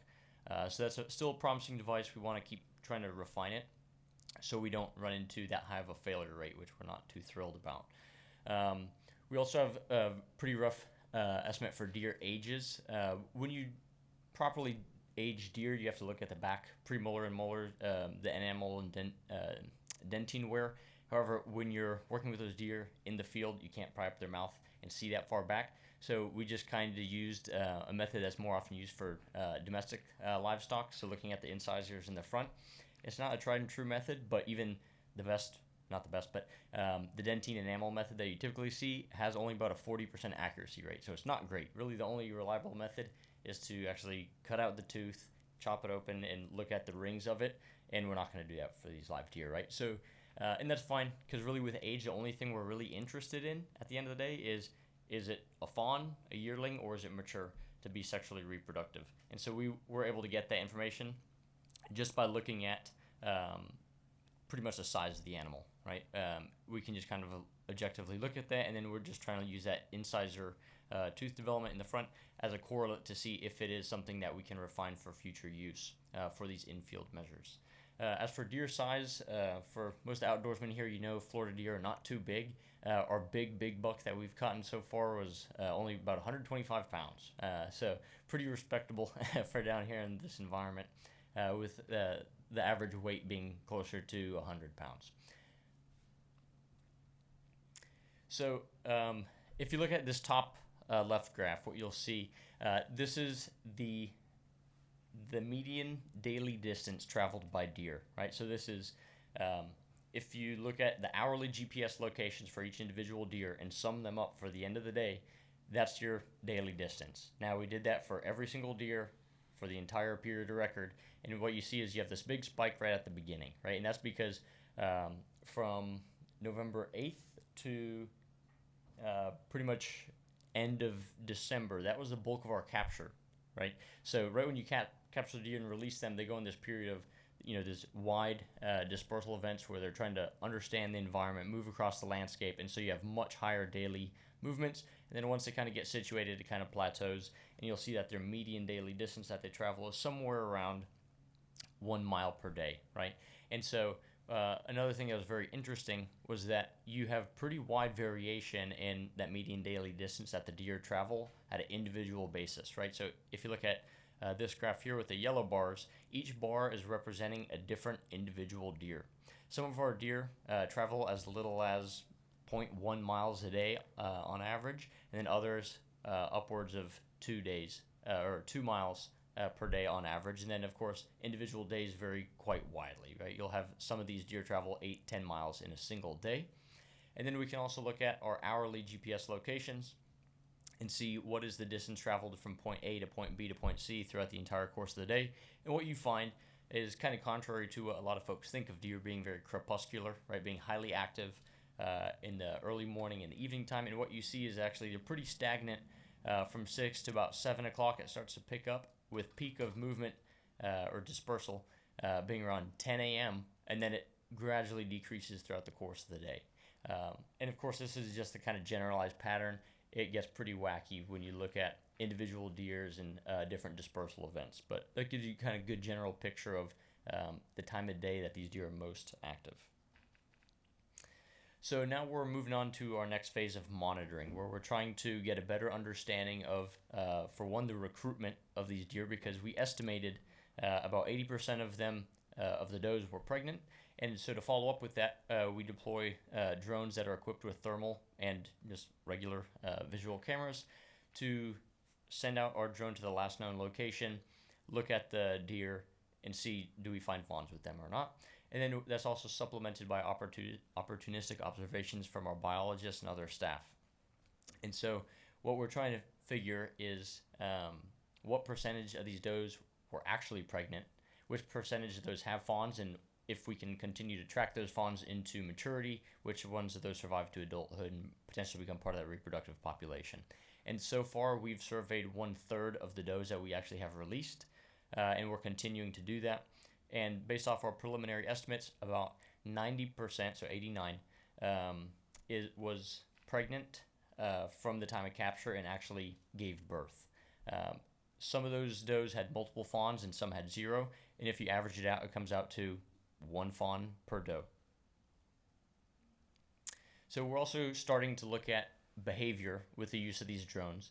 And we've been kind of fortunately been in a very dry year where we have a lot of wildfires going on, and so we can start to quantify some of the effects of fire on the deer. A lot of folks know and understand that fire, right, is an impact that, as long as it's ecologically beneficial, not too severe, it'll draw the deer in. It's great forage for them and for lots of other wildlife. But we're actually going to be able to quantify that, and we're seeing that with the fire that occurred, ended on May 26th up in northern section of Conservation Area 3A South. The photo on your right is showing you a very small burn patch, less than a 1/4 acre, and you can barely see, but there's a doe that's feeding at this section of the burn, and there's another one that's foraging in the greater area around it. And so this was a much bigger fire than a 1/4 acre. It was, I believe, close to 1,500 acres that got burned, and so we see those deer in there pretty much religiously. And so it's one of those things where we're trying to actually put numbers and quantify the beneficial effects, in this case, of fire, and we're going to be able to continue to do that with the multitude of fires that we've had that have occurred within the home ranges of multiple deer in different parts of the system, including in Big Cypress and in further south and within the reservation. So it's all pretty exciting. We're also trying to get a greater understanding of microhabitat use of these deer. We don't have great understanding of their behavior at a fine scale. So with the drones, we can pretty much pick a deer on any given day and pretty much burn up all of our batteries. We'll get 3 to 4 hours surveying the same individual deer, tracking it across the landscape. So we'll get a movement path of that individual deer and see how long it takes at individual locations, whether it's for bedding or for foraging, or if they're just being transitory moving across the landscape. And then we can overlay that with our habitat maps. And then also we can go back and do plant surveys to get a finer scale idea of exactly what food sources were they foraging, because as you can see in the photo on the right, the deer here is foraging on this. We don't know exactly what that brighter green color is, so we can go back and verify exactly what that is to get additional dietary data for these deer without being intrusive, as a lot of other methods have been for dietary understanding.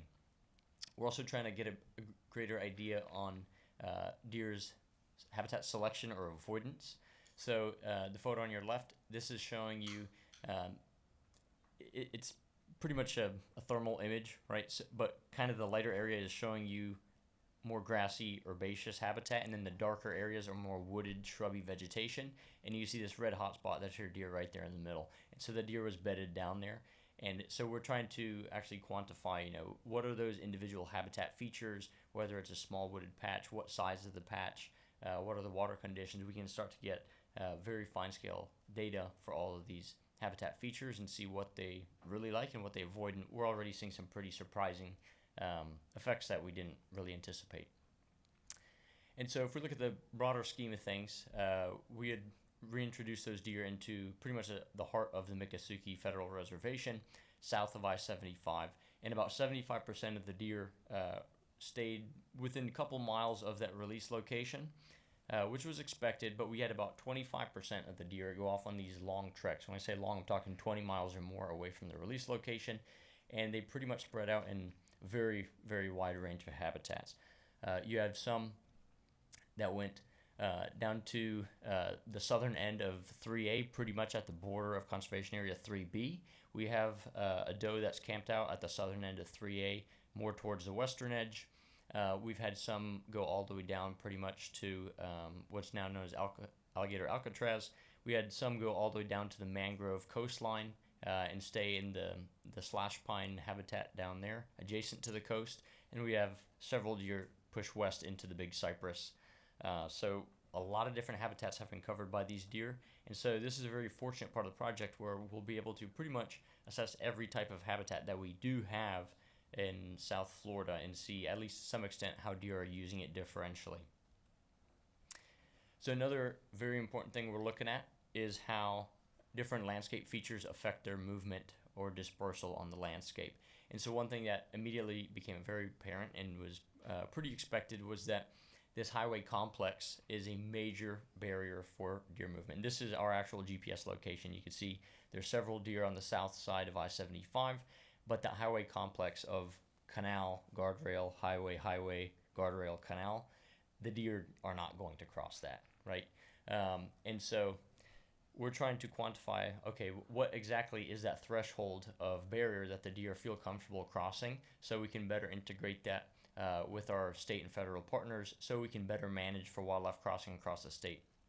This is one of those ideas that is pretty much garnering a lot of support, because if you look at a map of the Everglades, South Florida, Central Florida, the whole state, and look at that Florida Wildlife Corridor, it looks beautiful down here where you have Everglades National Park, big cypress, conservation areas, massive stretch of greenway, but the wildlife are functionally disconnected. They cannot get across effectively. So how can we better account for that and improve that dispersal is something we hope to learn about a little bit more with this project.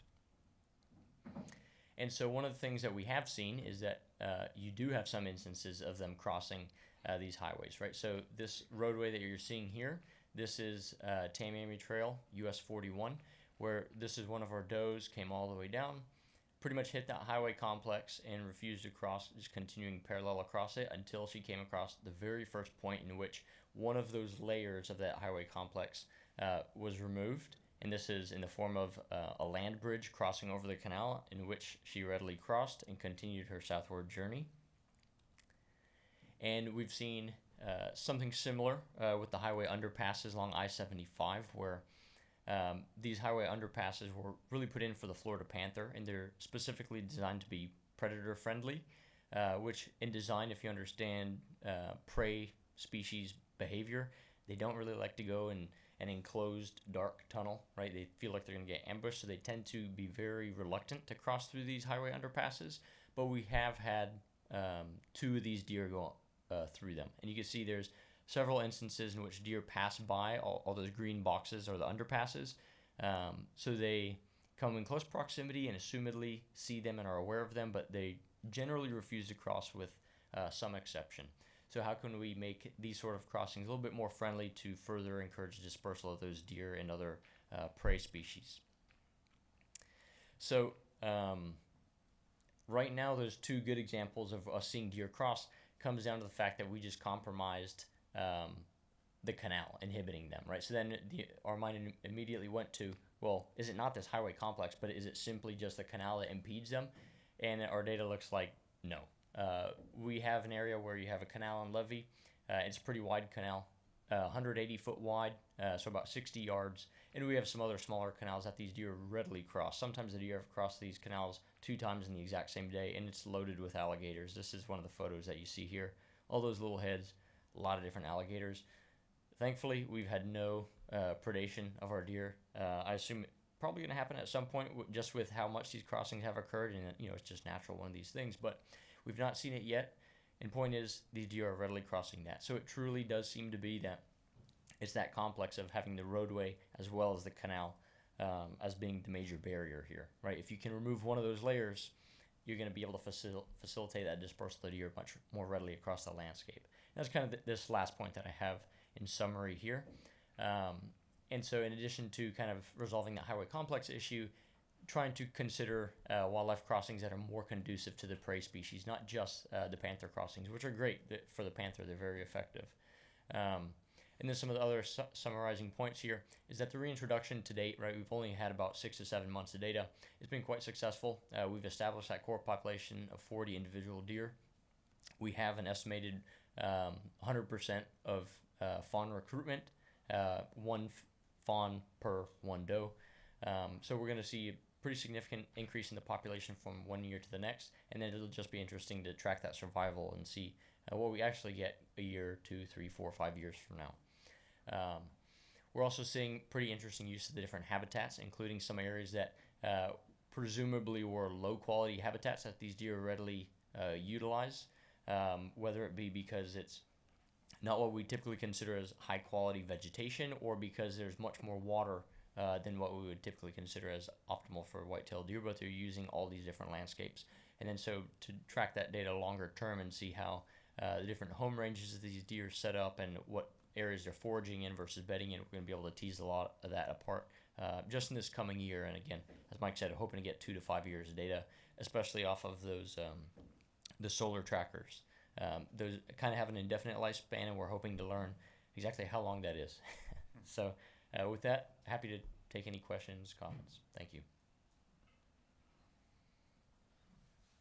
Thank you, Mr. Elfenbein and Marcella. We're going to open the floor up to comments. We're going to start over here, Mark, and I'll come around to you. John? John Rozier, the Full Track Club. Anyways, my guys were kind of skeptical when this was announced, which is why they weren't really behind it.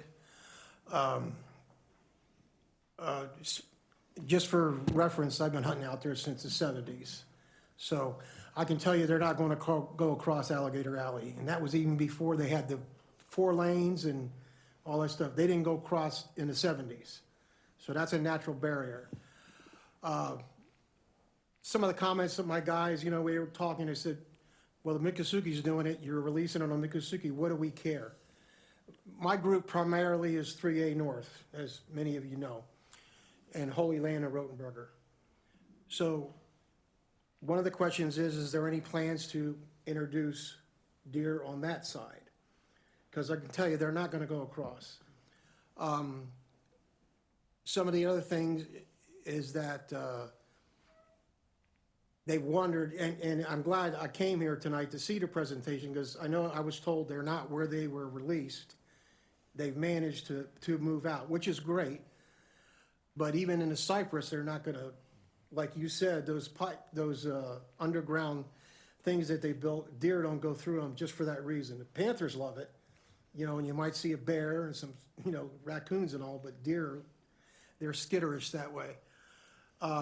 The other interesting thing about the fire you were talking about, we've seen that every time. Every time there's a fire, I've seen deer feeding on the edge of a fire. And as the flames get closer, then they're like, oh, let's go down here and eat some more. So they love when that green stuff comes out, whatever it is, sawgrass, whatever. You can go on the edge of a burn a month later and you'll see deer out there feeding it. So, as far as them bedding down, I thought that was interesting too, but we've seen that too.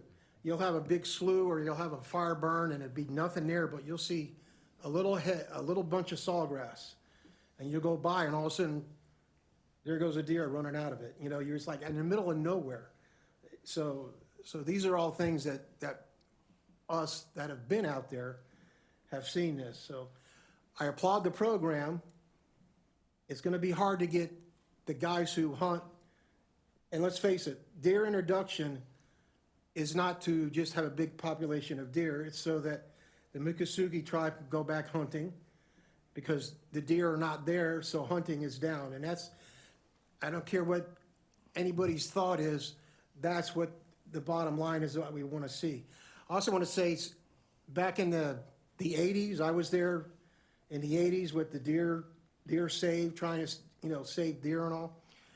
And I know that after that, with the pictures in the paper, and it happened again in the 90s, that the governor told FWC, I don't ever want to see the hundreds of deer up on the levee dead. The newspaper programs, which many of you, if you're not familiar, It was all in the newspapers, and they said, we don't ever want to see that again. So that's why the quota program in 3A North started. And when it did, which is in 85 it started, is that we were given, the quota program started, we could go get 2 quotas for does, and if you wanted a buck, it was really hard. So a lot of us, okay, we wanted, to get meat and all this and go hunting. But every doe that we harvested was pregnant. So it got kind of, we felt like, we're killing the herd. Well, the whole idea was to get the herd down to, I know I've asked this before and I've gotten an answer, that 3A, not north and south, but 3A was regulated to have a total of about 800 deer. And at one time, there was 4,000 to 5,000 deer out there. So we hunters, along with the killing or the die-off, after the high water, we assisted them in bringing the population down. So the population has been down since the 80s, the 90s. Currently, there's only 35 permits for 3A North, I believe. 5 for Holy Land, or 15, 25, yeah. So, and of course, there hasn't been none for Rotenberger for years because the high water events have killed, and also found out that, from talking to biologists, that usually when you have a high water event, you don't see the effect of it until about 3 years later. So anyways, unless you're gonna start going on the north side with this program, and it seems to be pretty successful, it's gonna be hard to get those guys over there to get on board, because like I said, my club, we have money, we'd be more than happy to do it, but my guys, when it was first announced, so I'm gonna go tell all of them, I'm gonna say, here's the thing, look at how the deer dispersed. We gotta move it on. So anyways, that was it. That was all? You don't have any more? Let's keep in mind, we need to state your name, who you're from, and also try to keep everybody to 3 minutes, because we're kind of running behind schedule. Go ahead, Larry. Larry Daniels with Florida Airboat Association. I'll keep it under 3 minutes, I promise. Is there another planned release, along with your question, planned for any of the areas around there? And was there a specific doe to buck ratio that you guys were trying to achieve with the captures, or was that just random? Yeah, so first, sticking with this year, we were intentionally selecting mostly does. I forget the exact number we set. 4 to 1. 4 to 1. That was the desired ratio because, again, we're trying to build up the population, right? 40 deer is not a whole lot when you consider the grand scheme of the Everglades. So kind of going back to the previous point made, future releases, what's the purpose, right? Different areas. We see this kind of as a pilot project. Test out, see how it works, get the data so we can better manage. And then with that lessons learned, we can apply that to other areas and better manage the deer herd across the entire Everglades. And not just have the release in the Miccosukee Reservation. But that's an area that was very important, of course, the tribe, right, the major player, largely for the reasons stated, but then also because that is also the area where we have the lowest deer density in the Everglades, right? There's essentially none. So doing that as the first place where you could put deer, you can really see if it'll actually work, right? Because 3A North is better habitat. There's already deer. There's more deer there. So that's part of it. And then going into future releases, we're already in communication with folks who've reached out to us after seeing those initial results from this year's project. And they were very interested to contribute deer to us. I don't know if we want to mention them at this point. We can. I have no problem with that. If you Yeah, want to so do it, go ahead. it's the Twin Eagles community over by Naples.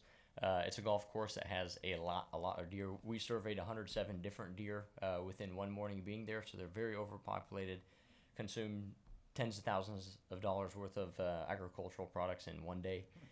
So they're kind of looking for a sustainable way to get rid of their deer. And after seeing the newspaper article of this project, they reached out to Mike and said, hey, we have this deer problem. We'd like to reach out and contribute some if you guys are planning on doing future releases. And we said, okay, yeah, let's consider it and try to get this better up. And then also thinking of a different area, Everglades Airport up by Lake Okeechobee. They've also reached out to us for nuisance deer. I'll jump in, and we have to give a shout out to Governing Board Member Spotswood, who has been tracking this project and reached out and said, hey, we would like to contribute to. So Everglades Air Park is another one of those entities that has agreed to share with us. So at this point, we're going to these properties, we're doing population assessments, see how many deer are actually there, what's the amount of overpopulation, because we want to leave some there to be in kind of more natural levels, and then we're going to continue to come up with a plan of when, where, and how.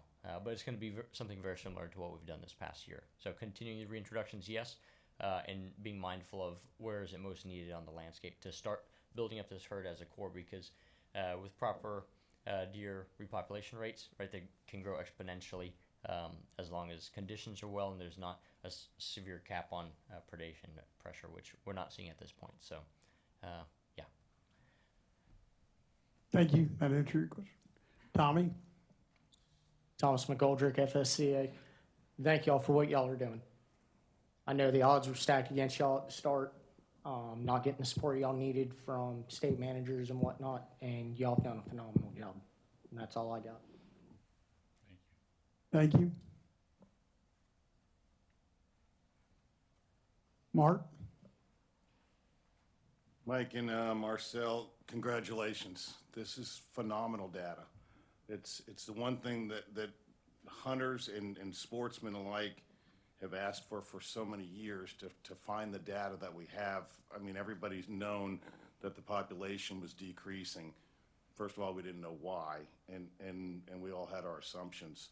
But I think the data that we have now, and I'm hoping this project just continues to grow and expand, maybe get the state and governmental agencies involved a little bit more. Thankfully, the Miccosukee, the tribes helped out and jumped in. It's just fantastic. I grew up down there and spent a lot of time down there, and it just breaks my heart to see the way that thing was declining, and to say that there's some hope now. I'm grateful. Thank you, Mark.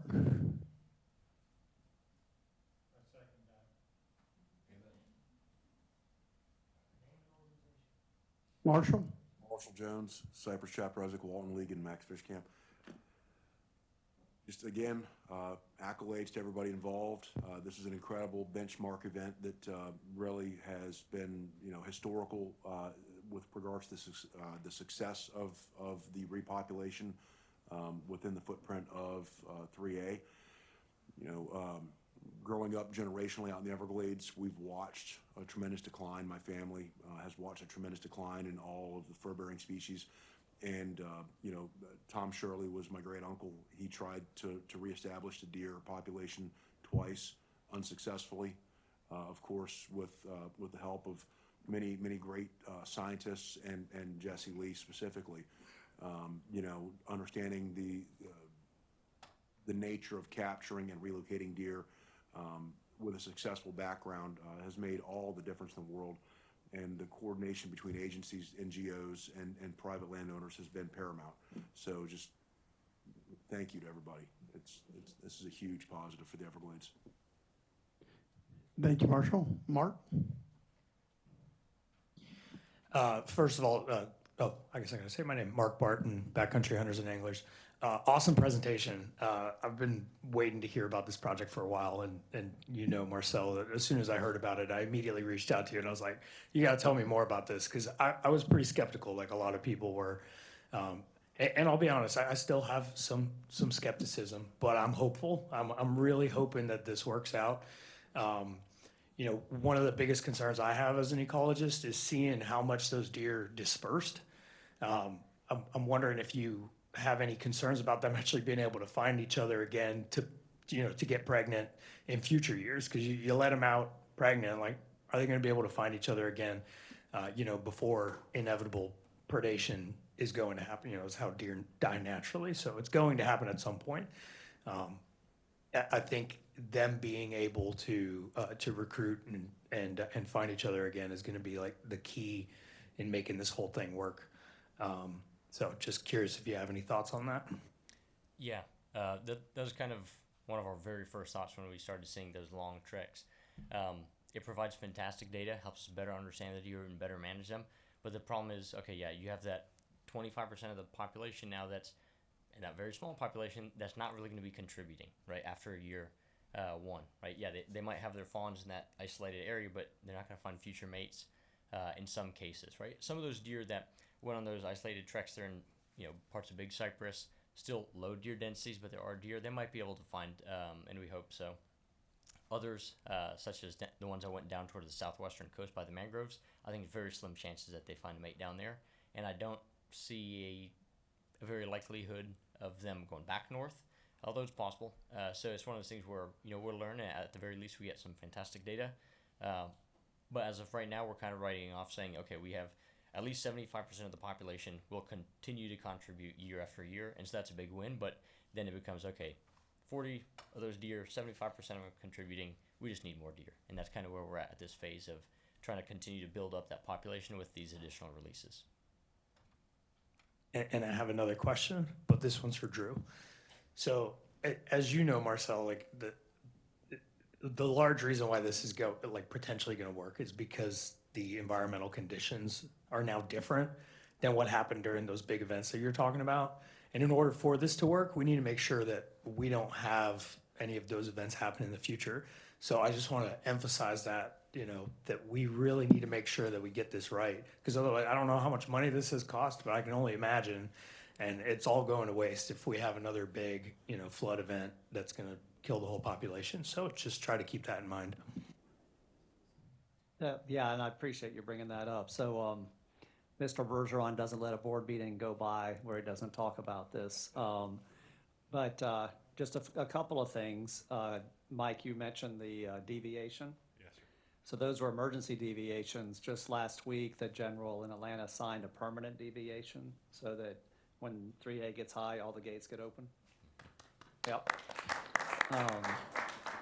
And in mid-July, DOT will, all the segments of Tamiami Trail, they'll move traffic to the new higher raised segment so that, during those conditions, you can raise the canal higher, get water under the bridge. So mid-July, all traffic will be moved over to the new road.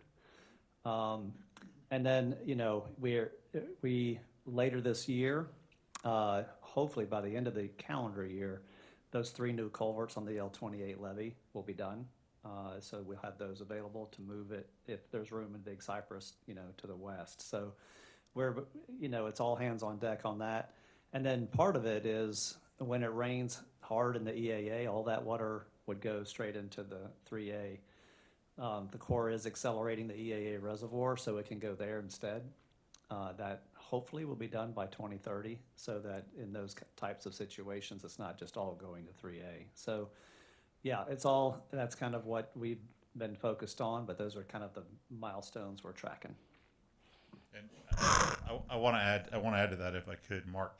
So this project cost about $250,000 in cash, and I can't tell you how much sweat equity went into this.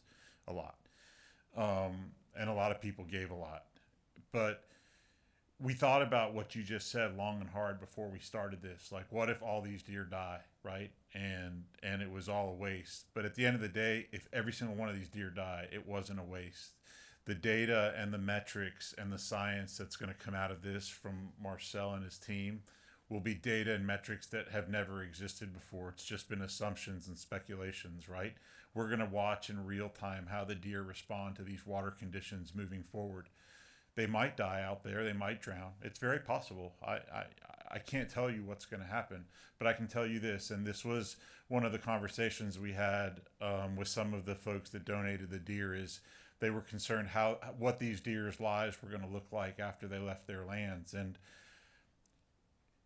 all these deer were going to die. They were destined to die. All the deer die. Deer die, it's what happens. And so we can let these deer die on a ranch somewhere. A hunter could shoot them. They could be shot with a depredation tag. They could get hit by a car. A bear could eat them. And we'll learn nothing. And the deer are going to die.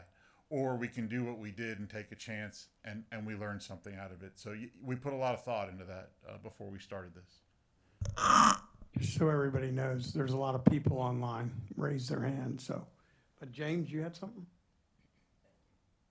Mike, excellent job with the program coordination on this and pulling it all together. Marcel, I had a specific question for you regarding the data you're showing and the pictures you showed us at Alligator Alley.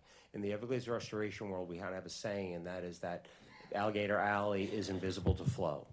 And there's enough flowing going through there, so we don't have these projects that Drew's talking about down our Tamiami Trail there, but clearly not invisible to the wildlife movements. When you're tracking that, and you're seeing them go up there, do you have other areas where you can use to determine, because that is a large block, you know, it's 2 roads at least, several canals, large swale in between them, that's a large piece of infrastructure. Do you think through your hypothesis you'll be able to determine where a sweet spot might be, where they might be able to cross these infrastructure like they did on US 41, or where they might be blocked? Yeah, we're definitely limited, but we have, if you look at the entire area which the deer are distributed, you have I-75 to the north, US 41 to the south, Loop Road they've crossed, State Road 29 is one of the boundaries, they've not crossed that, but they come right up to it, and then they've crossed north of I-75, and they've gone through parts of the Seminole Reservation, loop back down. So we have several smaller roadways mixed up in there, some of which have canals adjacent to them, some don't. And so we're going to try to better quantify how wide the road is, how much traffic, the size of the canal, like in terms of width, as well as depth, all those different things. So we can try to disentangle it. But at the end of the day, you know, we might be able to have, 20 different covariates for that kind of highway complex. So we'll get an idea. But yeah, I think we'll be able to have a decent idea, but pretty much even at this very early point, it seems, it's just a gradient of the fewer barriers, the better. And then once you get to that point of I-75 Alligator Alley, where it's that just boom, boom, boom, boom, boom, they're just not going to cross it. So yeah, it's major infrastructure. Thank you. I appreciate that, and I encourage you to dig down to that data. Yes. And tease it apart. It's very unique data for the wildlife field. And I would also like to encourage you to think about bringing this information to the Great Everglades Ecosystem Restoration Conference in 2027, because I guess that's very unique mobility data. Thank you. Yeah, certainly will. Thank you, James. Thank you, James. We're going to have to move to the virtual presentation. And guys, we're running about 20 minutes late, so we're going to have to pick it up considerably. Okay, sir, we have Daniel Watson, followed by Betty Osceola.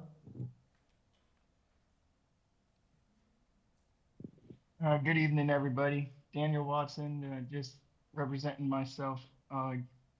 Just wanted to echo a lot of the things said in the room. I wish I could be there in person, but my punishment is having to repeat some of the things that have already been said. I can't thank the partners enough for this project. I applaud every one of them until my hands bleed. I've been tried to be the loudest cheerleader in the room for this project. I believe it's the most important project to me in my lifetime so far. And I thank Marcel for the presentation, all the data, and Mike for the courage to bring this project up and even start it. The logistics behind this thing are just mind-blowing, to get all these different groups put together and transport live deer and reach out to partners willing to donate the deer, and then the money involved. It blows my mind again to think of what you guys have had to do, and you have to catch a lot of flack, I'm sure, being the first one to bring the idea up. Moving forward in the future, I hope to see this happen in a lot more areas. And I'd echo what Mike said. This is a success already, just due to the lessons learned and all the data being captured. And again, like Mark said, I'd like to point out that the district is going to be part of this success moving forward with maintaining the water levels. Lord willing, the lake don't rise. We'll get some more releases out and some less frequent high water events in the future, and drum up even more support now that we have some data to back that this can work. This does work. We've seen projects like this before that were successful, much to the maybe the detriment to some people sitting at the table with like say the Panther release in '95. But this deer project is something everyone should be able to get behind. I appreciate the time. Thank you. Thank you, Daniel. Betty?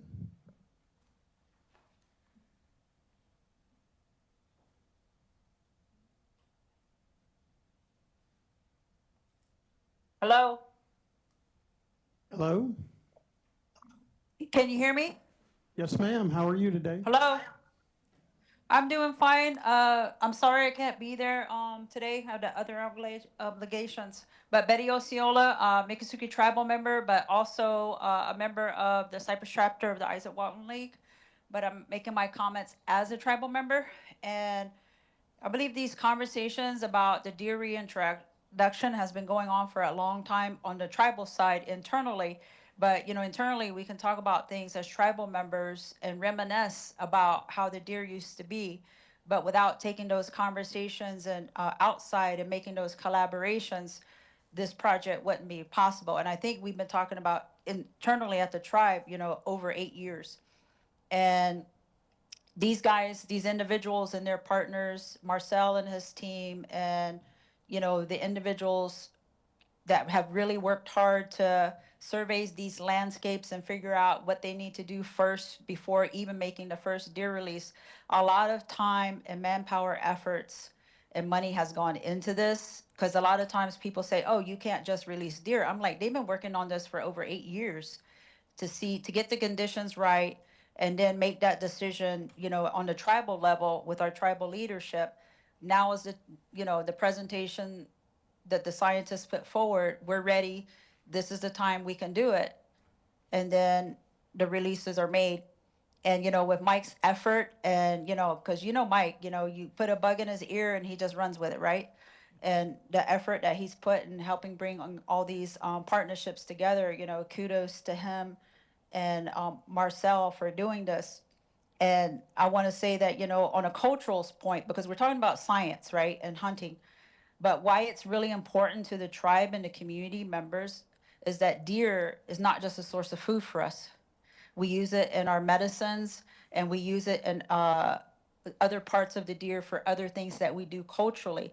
So the deer are very important to our people as a whole. It's a part of our Miccosukee culture. But the deer project, for me as an individual, I'm not a scientist, but the data that's coming out and the need to really get Everglades restoration right, the water quality, the water levels, what is good for the deer is also good for the other animals, the bears, the raccoons, the possums, all the other critters. And I'm glad it was brought up, because it's going to be very important to me, this data coming out, that it needs to be taken into part of the process of how water management and restoration moves forward. Because also too, 3A South and even the Everglades National Park, the Florida panther also roam that way. And we get, when the water conditions are right, like this year, we get a lot of bear further south. So that shows you that, this deer project is very important. And my hope as a tribal member has been, and I've said it to my tribe, if we can show people, the naysayers, that this is possible, and we do whatever we can to make it successful, I hope we can go, other people that, like Big Cypress National Preserve, if they don't have the resources and the manpower to do it, maybe us as a tribe and these different stakeholder partners can say, you know what, we can help you and reestablish this deer in other places. But it's more than just establishing deer, as you saw the hog releases, but the tribe has been releasing a whole bunch of slew of other different type of animals into their tribal landscapes to heal their landscape.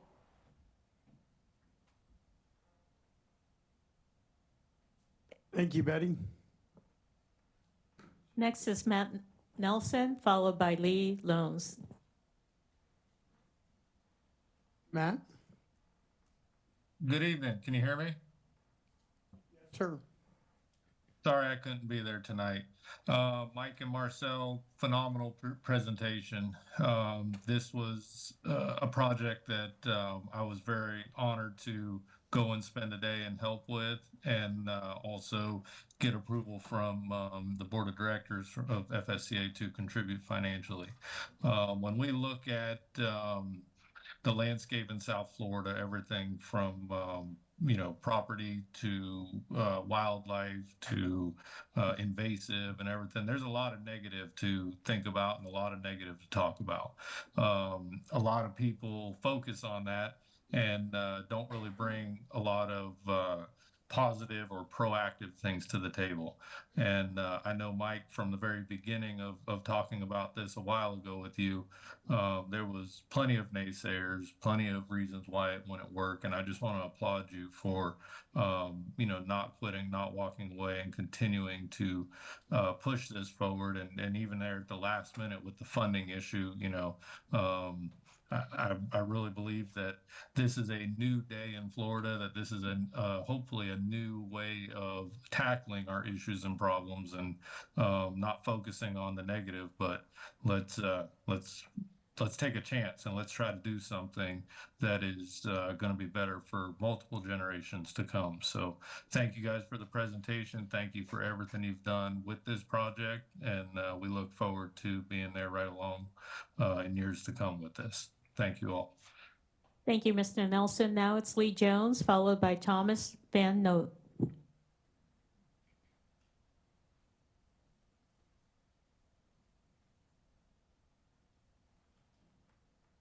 Mr. Jones, please unmute. Hey, good evening, everybody. This is Scott Loans, president of Florida NWTF. I just basically wanted to follow up what everybody else was saying, Betty Osceola. I wanted to thank Mike Elfenbein and Marcel and the tribe for pushing forward with this project. I could talk forever about restocking programs with deer in Western North Carolina and turkeys throughout the United States. All the agencies have to get together in order to push this process forward, in order to make the Everglades sustainable habitat. And I just wanted to say congratulations and keep up the good work. Thank you, Mr. Loans. Now Thomas Van Noot.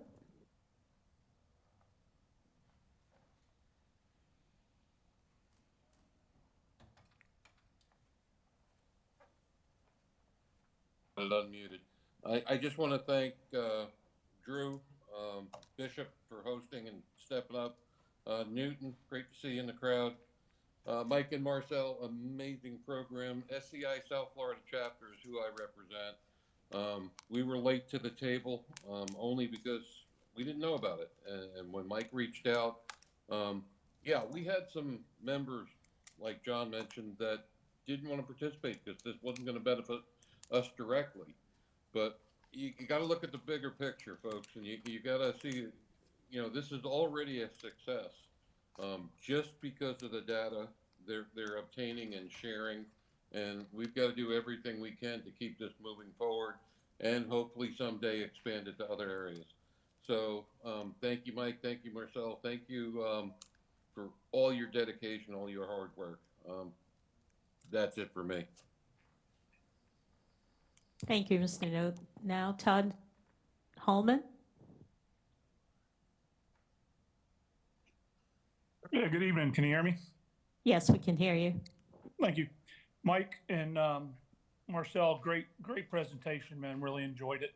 My question is to Marcel, going back to slide 2, where you, up on the top right-hand corner, where the deer moved, starting there, like 7:30, 8 o'clock, going up to about 10 o'clock or something there. Was the feeding times considered into that discovery? So right now we haven't looked at the drivers for this. Right now we're just kind of laying out, this is the distance traveled between hour, and then later on, once we're able to compile all these different variables, then we'll try to go in and see what are the major drivers here. Things like feeding time, temperature, and I said temperature because, again, this was very early on, right, kind of seasonal. We might see that this pattern shifts across seasons, right, winter versus spring versus summer. We haven't gotten into any of those sort of analyses yet, so unfortunately I don't have an answer. I definitely do think it's right now, right, because of bedding behavior, and then they get up, they probably do the majority of their feeding at that time. So again, that's just my assumption, but I definitely think you're on the right track.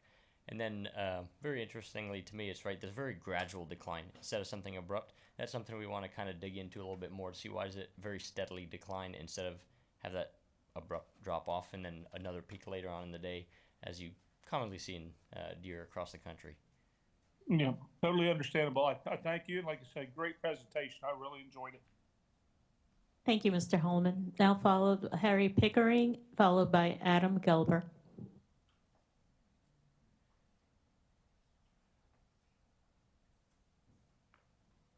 Mr. Pickering, please unmute. Hi, can you hear me? Yes, we can hear you. Hi, I was absolutely amazed by the report that there was a 100% fawn recruitment. And if you add up the math over years, if this continues, you know, and God forbid we have high water event or deer die off, but if this continues over a period of years, up to 5 years, that 42 deer core population can explode, you know, 2 or 3, 4-fold. So I was really surprised and happy to hear about that. The other thing that really amazed me was disbursement, and the deer that migrated all the way down into Big Cypress Preserve down into the Loop Road unit south of Tame Abbey Trail. And you know what that proves? That just also absolutely proves that this project, a deer stalking project like this, could also work in the Big Cypress Wildlife Management Area, which is sorely needed.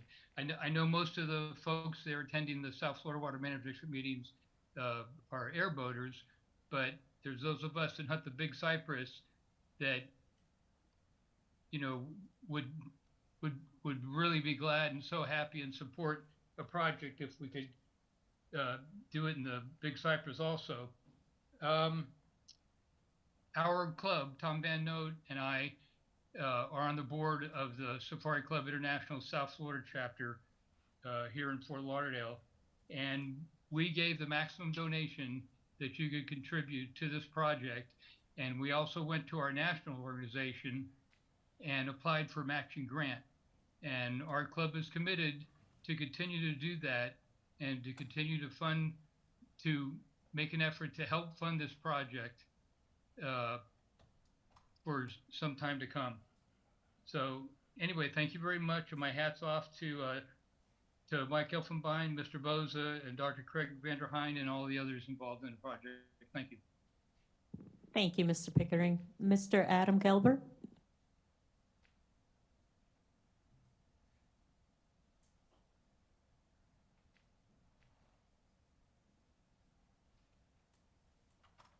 Mr. Gelber.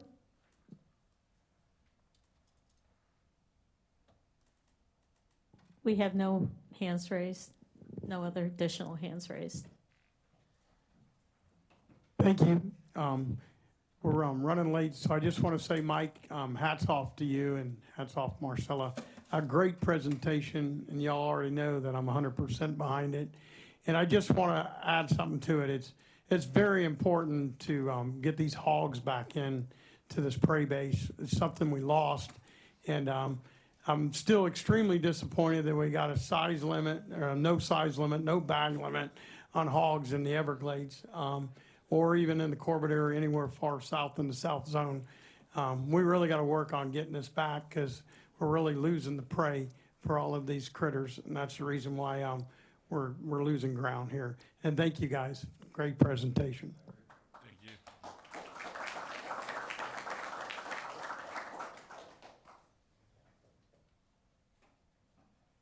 So, Eric Suarez. Eric's with the Croc and Docks Research Coordinator for the University of Florida.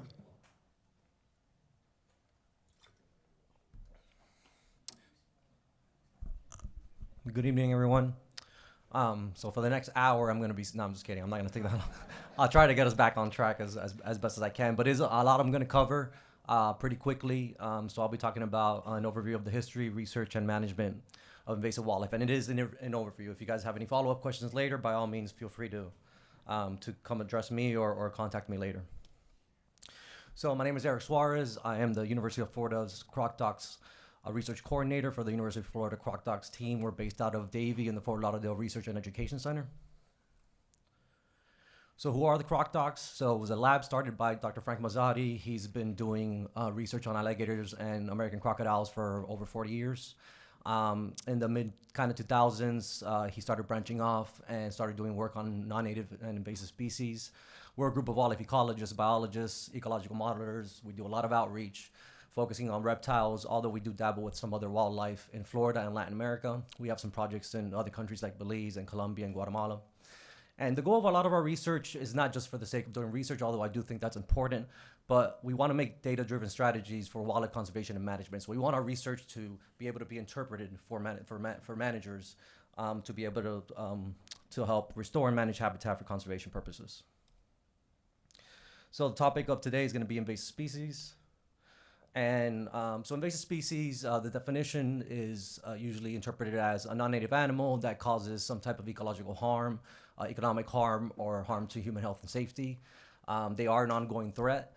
They outcompete any native wildlife, other predators, and things like that, depending on the species you're talking about. We know they spread diseases and parasites. It can be an obstacle for Everglades restoration. That's something that we try to include in a lot of our research is looking at those impacts. And then once they become established, they're very, very hard to manage. So what makes Florida such an invasive species hotspot? Well, it's our climate, right? Our nice subtropical and tropical climate is great for reptiles. We have a lot of international ports of entry where millions of reptiles have come in through the Port of Miami. Largely because of the thriving ornamental and exotic plant trade. We have nearly 100 million tourists annually. They can spread non-native species throughout the state or bring some in. Back, I would say probably about 15 years ago, maybe 15 to 20 years ago, if anybody's familiar with Cuban tree frogs, it's a non-native tree frog. It's the largest tree frog we have here in Florida. They're in pockets, right? They're kind of in Miami-Dade, throughout Miami-Dade County, Broward County, West Palm, but then you see like a pocket in Gainesville, and a pocket in Tallahassee, and a pocket in Orlando, and a pocket in Tampa. Well, why is that? That's because people like me who grew up in Miami were moving them around incidentally to these other areas when I was going to the University of Florida in Gainesville. It's a phenomenon called rafting. So just like people that just travel throughout the state, tourists can also be moving these around. I remember, I think it was in 2010, you would look at EdMaps, for example, the website that Anissa was talking about, and you'd have all these pockets where you had observations throughout Florida, and then you had one all the way up in Michigan. Well, I-75 starts in Hialeah and ends in Michigan. So that frog actually rafted all the way up there. Obviously, it didn't make it, or whatever, but this is one of the ways that these invasive species get around. So this is a little bit of an outdated graph, but just to show you, basically, on the y-axis here, you got number of taxa, and on the x-axis, you got different decades. And since we've been recording this stuff, basically over 185 reptiles and amphibians have been introduced into Florida, and of those, over 63 have actually become established. So this is called the invasion curve. This is kind of where we try to place different animals once we know they're here. Sometimes by the time we find out these animals are here, it's too late. They've already established, so they're kind of on that farther right side of the invasion curve. But it all starts with prevention, right? So that's where agencies and lawmakers get in place and maybe put species on the prohibited species list or conditional species list, to where those animals cannot be imported anymore into Florida. And that's really important because a lot of the species that we do have that we consider priority non-native species in Florida that are causing harm are still not on that list. But that's the first stage, right? That's the prevention phase.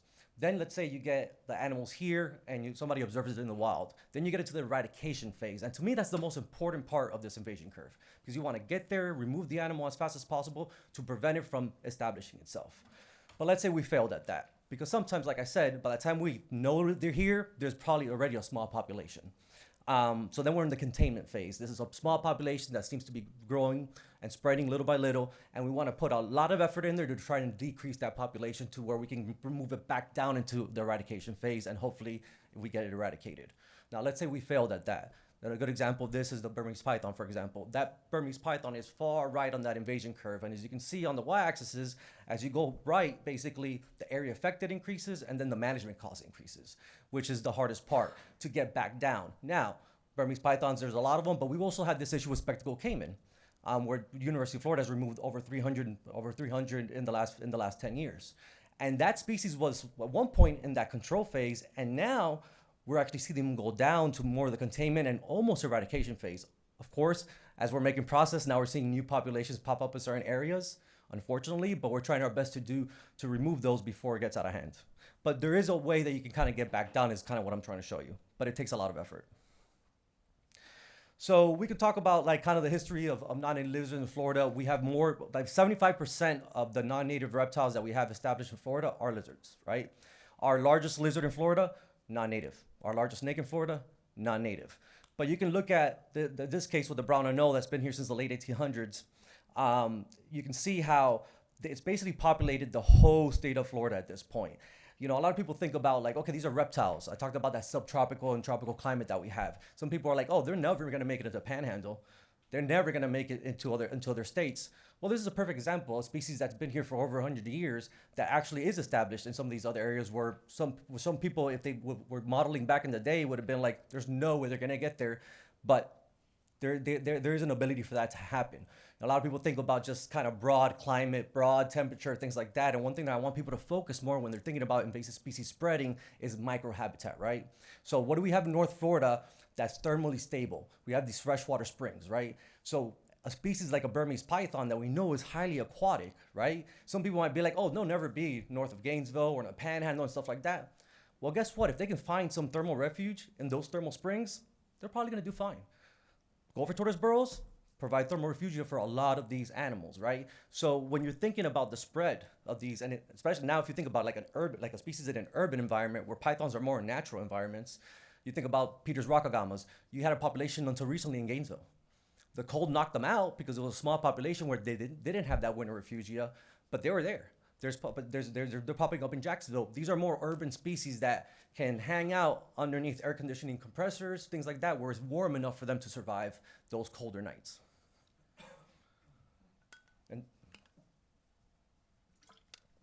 And just to show you an example more with the lizards is that we have 11 different species of anoles in Florida. These are all of them. You can see 10 of them are non-native.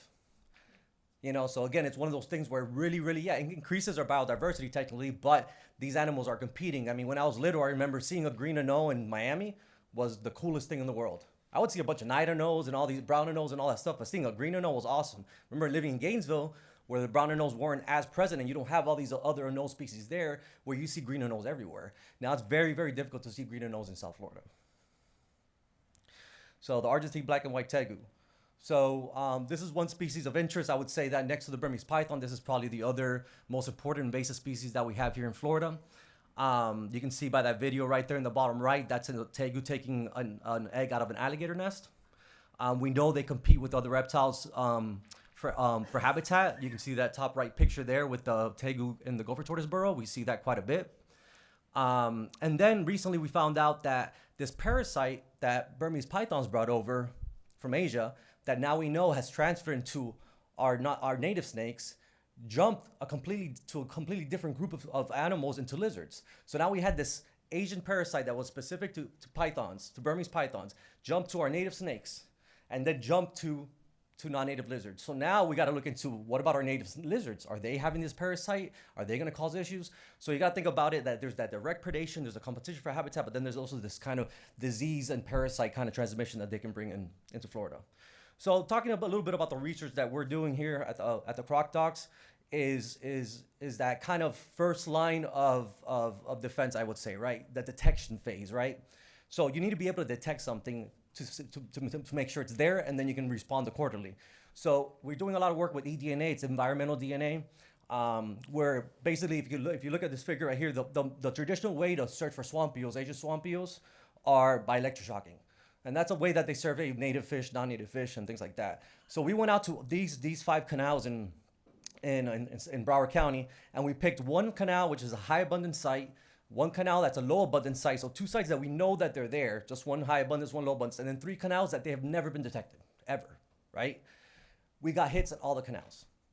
So it's this is a tool that you can use where the abundance may be very, very, very low for a species that won't be detected by traditional sampling methods. You can actually detect them through eDNA, and then you can figure out a way on how to remove them quicker before it gets too late and the population increases even more, right? We're also doing things with mosquitoes, where we're actually collecting mosquitoes from certain areas, and we can see what animals are in that area based on the mosquito blood meals. Not even just what they're biting. Now we're doing it even further, that we're trying to get them to see if we can get DNA from their feet. So let's say they don't bite the animal, but they land on the animal. Now we're trying to see, and this PhD student Melody Block right now is working on this to see if we can actually just pick up DNA from their feet, because mosquitoes won't bite everything. Although they'll bite things that like they bite turtles and all kinds of stuff that you wouldn't even consider them biting. But again, these are all detection tools that we're trying to research to better understand ways to detect these species in areas where traditional methods may not work, or we just don't know if they're there or not. AI traps. This is one of the coolest things I've been able to work with. So a lot of species, first of all, are difficult to find, like pythons, and catch and remove and stuff like that. In the case of Argentine black and white tegu, if you have one in the landscape and you have enough traps out there, just these these cage style traps, like have-a-heart traps or tomahawk traps you can buy at Home Depot and stuff like that, and you put a chicken egg in it, you pretty much have a decent chance of capturing it. But what's the problem? I can have 100 traps in an area where I know there's tegus, but those traps are going to stay open 24 hours. So what's going to happen? Raccoons like eggs, possums like eggs. You get all this other bycatch. So what happens when you get bycatch in a trap? That trap is no longer active. So you're losing that trap night. So these AI traps are pretty awesome too, where they have a camera built in the back that's looking down. And we train this camera through an algorithm, through neural networks and all this stuff, to only close the trap when it gets your target species. And we did a short study on this 5 months back in 2023, and it limited our bycatch by 94%. The cool thing about this too is that you not only limit the bycatch, so you have a higher chance of catching your target species. This study was done in Fort Pierce. I'm in Davie. My staff has to travel an hour and a half at least north and south 5 days a week. That's a ton of resources. So we did some math looking at just the labor cost of things, right? So like travel time and things like that. And we came up with that it basically saves 87% of resources in being able to use these traps. FWC is changing their trapping rules now. They'll be in effect at the end of December 2026. They're actually incorporating the use of AI traps into the new rules. So hopefully in the future, when this potentially becomes publicly available, people can actually use these traps and stuff like that. And the idea is that, hey, okay, you don't have to check your traps for 24 hours anymore, as long as you have something that you can monitor the trap with, which these connect directly through an app on your phone. And you can open and close the traps right through your phone. So if you catch something that goes in there by accident, a raccoon, let's say, you can just be like, boom, open the trap, raccoon walks right out. But the point is, you don't have to go and respond every single day because you're monitoring it. So the idea is that if you do catch an animal in it and you can't just let it out, or you don't want to let it out because it is your target species, you got 12 hours to respond. So it's a great way that FWC is working with researchers and other managers, because this is basically the future when it comes to this stuff, because it does take a lot of resources. Let's say you want to get a rare encrypted species like an Everglades mink in the middle of nowhere at Big Cypress, right? You can potentially set these traps out there and not have to worry about checking them every single day, which saves a lot of effort. So now right now we're going to go into phase 2 of this. We're going to train the traps to catch other things like spiny-tailed iguanas, or catch 2 species rather than just 1 species. Or if you have 3 species in an area, like let's say we have spiny-tails and tegus and green iguanas, but we're not interested in the green iguanas, we can train that trap to just catch spiny-tails and tegus. So it's some really, really cool stuff that we're working on, and we're hoping with the 2nd generation of traps, we're gonna make a big breakthrough. Okay, so Scout Snake project. So if some of you have heard of these projects, where we basically tag pythons, we release them back in the wild, and we get to learn a ton about their behavior, their movement patterns, and then during breeding season, we get to use the pythons that are tagged to remove other pythons from the wild. Our study is mostly in Everglades and Francis S. Taylor, Holy Land, Romeburger. That's where our study site is, but there's 3 other sister projects going on with this. USGS in Big Cypress, the Conservancy of Southwest Florida in Naples, and then the U.S. Fish and Wildlife Service at Crocodile Lakes Wildlife Refuge in the Keys. Now, why are we doing this? Why are so many people doing the same studies? Well, because the habitat's very different. We find that our snakes in Everglades in Everglades, Francis Taylor move a lot more than the snakes in Big Cypress versus the Keys. We find out that in the Keys, guess what? Those things are underground. It's really hard to manage for them. So what are they doing now? They're actually releasing possums with collars on them to catch pythons. You know, so we got to be innovative when it comes to the management of these species, and these projects are super important when it comes to that. So just kind of like, these are just some pictures to show you like how cryptic pythons can kind of be in the area. Here's a really cool video of us tracking a python on a canal in Everglades and Francis Taylor WMA. And we're tracking it, and right underwater, right under us. You know, you're a python hunter, a contractor looking for pythons, right? And stuff like that. How are you gonna find something like that? It's very, very difficult, but this is the data that's important. All that seasonal data that we're getting, you know, finding out, you know, where they're at certain times of the year and all that stuff based on size and sex and all that, it's extremely, extremely important. Just showing a couple other videos of kind of pythons kind of moving through the landscape. And I'm gonna just skip through this one because I know I'm short on time here, but just trying to show you how they can just quickly disappear from the landscape. And this is one of the cool things we found, is that this python in 6 months traveled 40 miles. It went from the L67 canal, you can see on the right-hand side, almost all the way to Big Cypress and back. You know, so we're getting all this really, really cool information, you know, to be able to better manage the species, give this information to FWC, give this information to the other agencies to be able to help manage the species. We're even working now with the district on a forecasting app, on an app that, with data that we've already gathered from removals, is we're trying to come up with an app that the members of the public can actually use to just be like, hey, I want to go out and find the python today. All right, let me open this app, and it's going to tell me if you go to this spot at this time, you have a higher chance of finding a python. And that's all through collaborative efforts with the district, with FWC, with the Army Corps of Engineers. Those are our main funders. We're a grant institution, so we have to apply for money and things like that through to agencies and NGOs and all that stuff. So I do got to give a lot of props to FWC and the district, the Army Corps of Engineers, U.S. Fish and Wildlife, because they're the ones that kind of, you know, help this research keep going. So there's a python in here.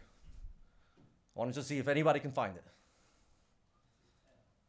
Yeah, you can probably see the head. Yeah, so we're getting a lot of cool information on their breeding and their reproduction, you know. We know that they've bred in things like coverts and all that stuff, but they breed in these mats of dead vegetation, you know, just along the levee. You know, we know that they like to use for things like iguana burrows, for example, you know, to breed. So iguanas start these burrows on these levees, and these pythons take it over and breed in these areas. We're finding eggs, not just from this year of a python, but eggs from the previous year of maybe the same python. So now we're running on genetics to see if they're using the same the same site over and over again to look at site fidelity. You know, so it's a lot of really good information that we're getting from this stuff. And then lastly, I'm gonna talk about targeted outreach. We do a ton of outreach in general. In 2025, we averaged 1 outreach event a week. That goes from giving presentations like this to you all, to just general members of the public, tabling events. We did the airboat show, an airboat show last year. This year, we've done a ton of different outreach events because we want to reach as much people as possible and as many diverse groups as possible because we need everybody's help. But one of the things we've done before and we're trying to do again is targeted outreach. We did this back a few years ago in the C51 basin for Nile monitors. We did targeted outreach. We put out information on radio, on newspapers, on social media, gave presentations, stuff like that to see if that would help increase the observations of Nile monitors in the C51 area. And we got about 55 out of 55 observations that we got of non-native species. About half of those were Nile monitors or tegus, and it even led us to a rhinoceros iguana, which is not an established species, not a species that's been, I think it's been introduced before, but it got us that. So the point is that the targeted outreach does work. And one thing that we're really trying to work with now is Asian swamp eels. You know, so they're native to Southeast Asia. They're nocturnal species. They can breathe air. We've caught them before where I've just put them on the ground and they slither away like snakes. It's pretty crazy. You can see they're kind of brown coloration. They have these dark spots that are around the body, and they can get over 3 feet long. The biggest problem with these guys is that they predate a lot on small invertebrates, things like crayfish. There's a study by Nate Dorn out of FIU who did this work down in Everglades National Park, who saw significant declines of invertebrate communities in the area. And that obviously, you know, you look at the food web or different trophic levels, you know, if you get rid of that kind of bottom part of the food web, it's going to impact everything else. You're going to have those bottom up effects that you don't want to have. A lot of these species, a lot of these invertebrates like crayfish, things like that, and frogs are super important to wading bird communities and everything like that. And the thing with this species, although for most invasive species we have here in Florida or the ones that just been introduced, we know that for the most part they've been introduced to the pet trade. This one we're not sure. If it's for food, you can still buy these Asian swamp eels in Asian markets throughout Florida. For religious purposes, we're not sure. There is a Buddhist practice where they release Asian swamp eels into the wild. We're actually working with different Buddhist temples right now to get a better understanding of why they do this. Can we change it? Can they restock a pond of native fish or something like that to figure out kind of, you know, not to get them in trouble or anything. That's not what we're trying to do, but we're just trying to work with them because we understand that religion to them is very important, and we don't want to, you know, get in the way of any of that stuff. But maybe we can make it better. But we're just trying to gather information now more than anything. So this is kind of a map that shows you kind of where they're spread out right now. If you look at the top 2 dots up there, that is right around here. That's the C-51 canal. So Bishop asked me earlier, are they in Lake Okeechobee? Well, I think the C-51 canal ends up going into Lake Okeechobee. So even though we haven't detected them in there yet, they can probably go. One place we didn't know where they were, we know they were in the C-51 canal above Loxahatchee National Wildlife Refuge, and now they're in Loxahatchee National Wildlife Refuge. We actually got evidence of a hawk eating one, and then Nate Dorn from FIU went out there and actually electroshocked and found a bunch of them. So some lookalikes. So we have, you know, this. We want to kind of show people like, hey, there are some other species that do look alike. These are 2 non-native species that look like them. We have the real Coca Sicilian, which is found in freshwater canals in South Florida. Tamiami being about their northern limit right now. They do get pretty big. They're really odd amphibians where like the young scrape milk off the body of the mom and stuff like that to be able to survive and grow. We don't really know what they eat yet. We don't know much about them. We just know that that you can trap them with chicken Vienna sausage. Actually, that's how you trap these things. You know. But we're learning more and more about them. Then there's a Cuchia swamp eel on the right-hand side. That swamp eel was found in Lake Underhill in Orlando. It's a similar species, but it's a little bit different, and we don't know, but they might be a little bit more cold tolerant than the Asian swamp eel. And one specimen has been found in the Hillsborough Canal, but that's it. That's the only location in South Florida where they've been found. You have some of our native species. You have the American eel. So one thing that you might have noticed in the swamp eels, they have no fins. They're not a true eel, actually. They're a fish. They just call the swamp eel because they look like eels. But you can see our American eel on top. The one main difference besides the color is the fact that they have the fin right there. Then we have our native two-toed amphiba. Again, they have limbs. They have 4 limbs, 4 tiny limbs, but they have limbs so that we know that's not an Asian swamp eel. And then we have our siren, which we have a few species of this in Florida, who have the 2 front limbs and those kind of fleshy gills outside. So, you know, just showing people how they look a little bit different. I've never eaten Asian swamp eels. They say they're good to eat. I'll try it. I'll try anything. I mean, and I always like to promote, you know, sustainable invasive species as a sustainable food resource. I mean, iguanas are delicious, you know, and stuff like that. So I'm all for it. We're figuring out ways to better trap them, but some people trap them using kind of those crayfish traps that you kind of see at top. We're designing another trap to figure out a way if it's more effective. And this just goes back to target outreach. We're putting these wanted posters out. You might see them in some of the boat ramps. We currently have them right now in Holiday Park down in Broward County, and we're looking for other boat ramps to put these. They're both in English and Spanish to get people to be aware and hopefully report these species. So yeah, the idea is to have people like you all and Citizens of Science help fill in the knowledge gaps that we have about this species. First of all, just by trying to detect them and report them, because we can't be everywhere at once. FWC can't be everywhere at once. District staff can't be everywhere at once. But you guys are out there, you know, which is why we do need your help. And you know, if you're gonna report anything, we always try to promote the I've Got One hotline, which FWC manages, is 1-8 I've Got One. We also have EdMaps, or the I've Got One app that you can download on your phone to report invasive species. This is the best way that those reports get to me and FWC, so then we can respond accordingly. And then, if you can, I'll put this at the end too, but we're actually doing a survey on Asian swamp eels. So if you can go ahead and fill out the survey, that'd be great. But I have it in the last slide, so I can just keep on moving forward. Anissa talked about the Python Challenge. Last year, we got funded by the district to come up with these really cool identification guides of species that look like pythons, or people often get mistaken for pythons. These drawings are done by one of our staff, Alexis Pupil. She's an amazing artist. It's very easy to do. You can just download it. We have it in English and Spanish. It's really, really cool. A little bit of information about all the species and kind of where they're found throughout Florida. We also have another project funded by the district. I got recorded doing these 2 videos on large constrictor ID. Again, both in English and Spanish. Those are available online. These are our social media pages if anybody's interested. And like I said, this is a group effort. We're about 26 people in my lab. Can't do it without them. I mean, I would say my lab, but there's 4 PIs above me, but still I'm kind of the lab manager, coordinator that kind of gets everybody in line and make sure everybody's doing the right thing. And with that, I'll end it, and I'll take any questions. And if people can fill out that survey, that would be great. I really appreciate it. Eric, great presentation, but we're running extremely behind, so we're going to have to hold comments. And if you got anything, please get with Eric. And Eric, we appreciate it. You did a great job at getting us back up. With that said, the next presentation will be Mike Cheek with the Public Use and Wildlife Unit Section Leader for the district. Okay, thank you all. Thanks, Eric. I appreciate your consideration of time there. Thanks for moving through those quickly. Okay, let's give you an update from what we've talked about last time. As Drew mentioned, the A2 reservoir has been expedited a full 5 years ahead of schedule. So the current completion date is December 2029. So regarding public access, even though A2 STA is complete, it's in the operational and testing phase, so we can't have public use in there because of all the active construction at the reservoir. Because the only practical way to come in there is off of Highway 27 on the north side of the A1 FEB. So just letting you guys know that'll be off limits to public use, unfortunately, until the completion of the reservoir. So look for that sometime after December 2029.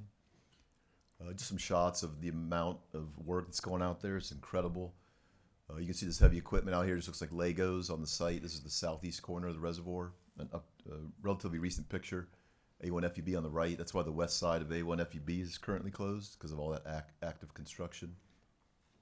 You can see the beginning of the embankment. The wall of the reservoir itself is forming there. It's going to be up to 38 feet tall in some places. It's a lot of earthwork going on. In some cases, working 24/7 out there in excavation. Again, 10,000 acres of open water, eventual completion, over 17 miles of perimeter levee. This is something of interest to the group here. You may have heard of the Central Everglades Planning Project South phase. I have the Blue Shanty Levee there highlighted on the right in the yellow circle. So again, it's a collaboration with the U.S. Army Corps of Engineers and the district. And the main goal of the project features is to improve the quantity, quality, timing, and distribution of water into WCA 3B, Everglades National Park, and Florida Bay. So moving water south. And I won't go into all the details of the features there, but the white boxes are culverts. Those yellow X's are essentially levee degrades, again, to facilitate the movement of water south into Everglades National Park. And part of that is the Blue Shanty Levee on the right there. It's a north-south levee. It's not meant to be overtopped at any hydrological level.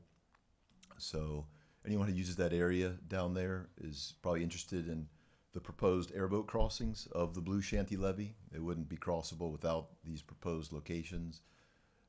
The X's on the right there are just showing on the aerial the current locations that they're proposing. And then, of course, the micro-siting of where it's going to go will be based on the local vegetation, targeting deeper slough areas to have it make sense and be usable most of the year. So yeah, any discussion, if we have any at the end of this, please give me any feedback on that you might have for folks that use that area regularly. And again, as a reminder, the SEP South Recreation Site G is down there at the yellow star. That's where the closest boat access will be. There's currently 3 boat ramps there now. And believe it or not, there will be a 4th one into the L29 canal. It's proposed as part of the SEP South project. New vault bathroom, information kiosks, 2 fishing piers, one in the L67A and one into the L29 canals, and expanded parking. So it'd be improvements down there. And another feature moving up to SEP North. This is the S8A spillway and connecting canal contract that's upcoming. And we saw input from stakeholders already. We had a field visit with some folks that are commonly use this area. But just zooming in there, the S8A, again, the purpose is to control water going into the eventual backfilled Miami Canal, which would just be south of this image. And they'll be able to control water and divert certain volumes to the west and then into the culverts on the north side of WCA 3A North, and then more equally distributed downstream. So zooming in, this is the Miami Canal again, more or less north-south. The new S8A structure here in the middle. So users would be coming in from the east, across the S8A structure. Looking on the left side there, that's a proposed, what we're calling a buggy berm, essentially a 700-foot long strip, 12 feet wide, about 2 feet above mean high water. Be finished in fine shell rock stone, and then with a gradual slope to the marsh. People could pull in, unload a buggy in this trailer loop, pull the vehicle back across the S8A, and then the parking area would be on the east side of the Miami Canal. There'd be a shelter with picnic tables, and then we're currently proposing 2 separate ramps on the south, on the east side of the Miami Canal, an airboat launch with plastic timber, similar to what you see on Lake Kissimmee. What we've got some input from users that's a pretty nice setup up there. And then a regular outboard boat ramp.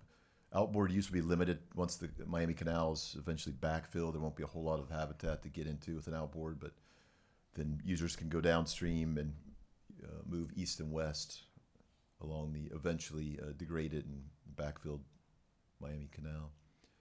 This just pointing out there was a request from public users to just reevaluate some of the no hunting areas at Alapata.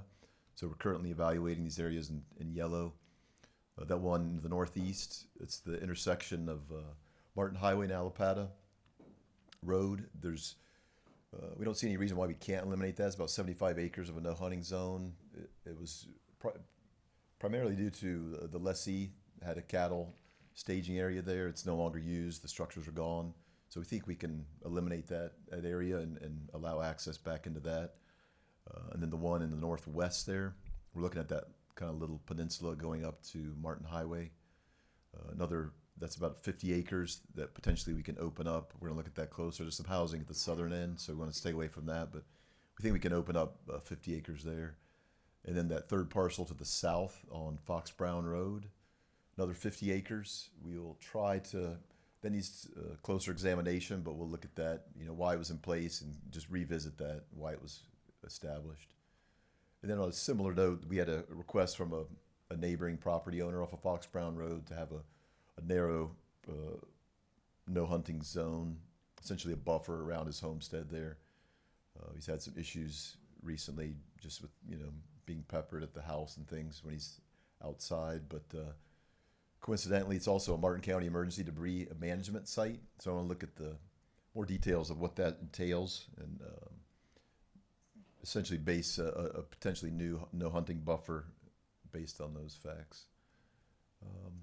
And quickly, this is Green Heart of the Everglades. We're trying to get this open to public access with access points.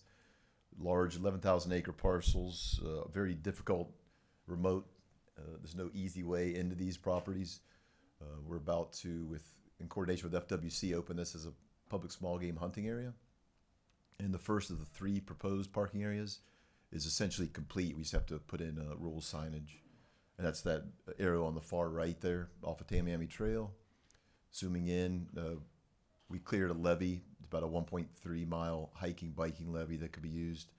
Parking will be on the north side of Tamiami Trail. This is just west of Highway 29 and Tamiami. A very small parking lot, a few vehicles, pedestrian pass-through gate, canoe kayak launch, no trailers. And then the next phase will be just across the road to the east, looking at another small parking lot. Again, few vehicles, no trailers, just a primitive canoe kayak launch. This just showing, pointing out that we restored some rotting wood there on the wild and scenic Loxahatchee River, the Lanehart, Masson dams. If you've never been out there, while we were there, replacing rotten wood, we also replaced the steps with this really nice fibergrate material. It's a fiberglass reinforced plastic, non-slip. You can see on the left, that was the before shot. Jupiter Outdoor Center was getting a lot of complaints about people slipping, falling, so this would be a vast improvement. We've already heard good reports from folks. This is a heavily used area, beautiful site if you've never been. The Martin County, Palm Beach border. Just more shots of the fibergrate steps. And just as a reminder, it's still on the horizon, getting access to C-139 FEB as quickly as possible. We're hoping by the end of the year, but that remains to be seen. We have contractors' quotes in line for parking, fencing, gates, signage, and same thing at Rocky Glades North down in Homestead area. This of interest to users here. As I mentioned last meeting, we're collecting boat ramp usage data at 2 boat ramps that go into the Everglades WMA, one at the north there at the end of Locks Road, one at the south there, the S356 boat ramp off of Tamiami Trail. Just to essentially, as you see the study purpose, we're utilizing the help of the University of Florida to provide scientifically derived data to assist in developing solutions for managing rec and commercial use of district lands and facilities into the future. And there's a shot there from the S356 boat ramp on the left, kind of just an example of how commercial access or use of the public ramps has gotten a little out of hand there. That's a district monitoring structure with chain link fence, and it's slathered in commercial airboat signage there. And then the airboats in the background, mostly commercial operators with eager tourists waiting to get out in the Everglades, which we love that part of it. A lot of folks, this will be the first time they even see the Everglades, gets them out in there. But we are getting reports of increased congestion at the ramps, and so we want to evaluate that with the help of UF as kind of an unbiased observer of what's occurring out there.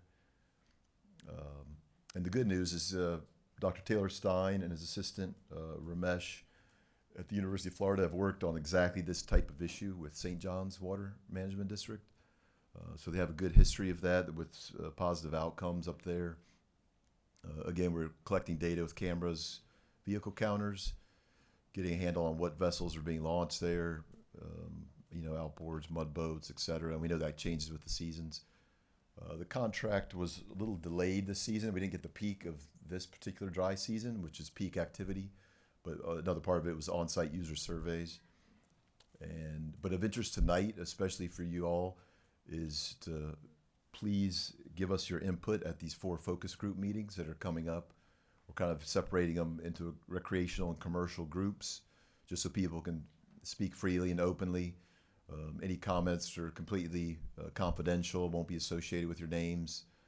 I'll give you the detailed information on another slide. But again, this is 100% based on your participation, so we want input from you. Not tonight here at this meeting, obviously we're not set up for that, but that's the purpose of this, is to have it off-site in Fort Lauderdale. Again, University of Florida will be facilitating this meeting. District folks will not even be present. Any comments you make will not be recorded or associated with your name. And again, the end goal is to have a summary report of management recommendations for how to handle this potential increased congestion at the ramps. And so it doesn't just apply if you use these 2 ramps that are being surveyed, but just anywhere district-wide, because we know this is an issue throughout the districts, not just one particular ramp. So real quick, this is just imagery. This is Locks Road.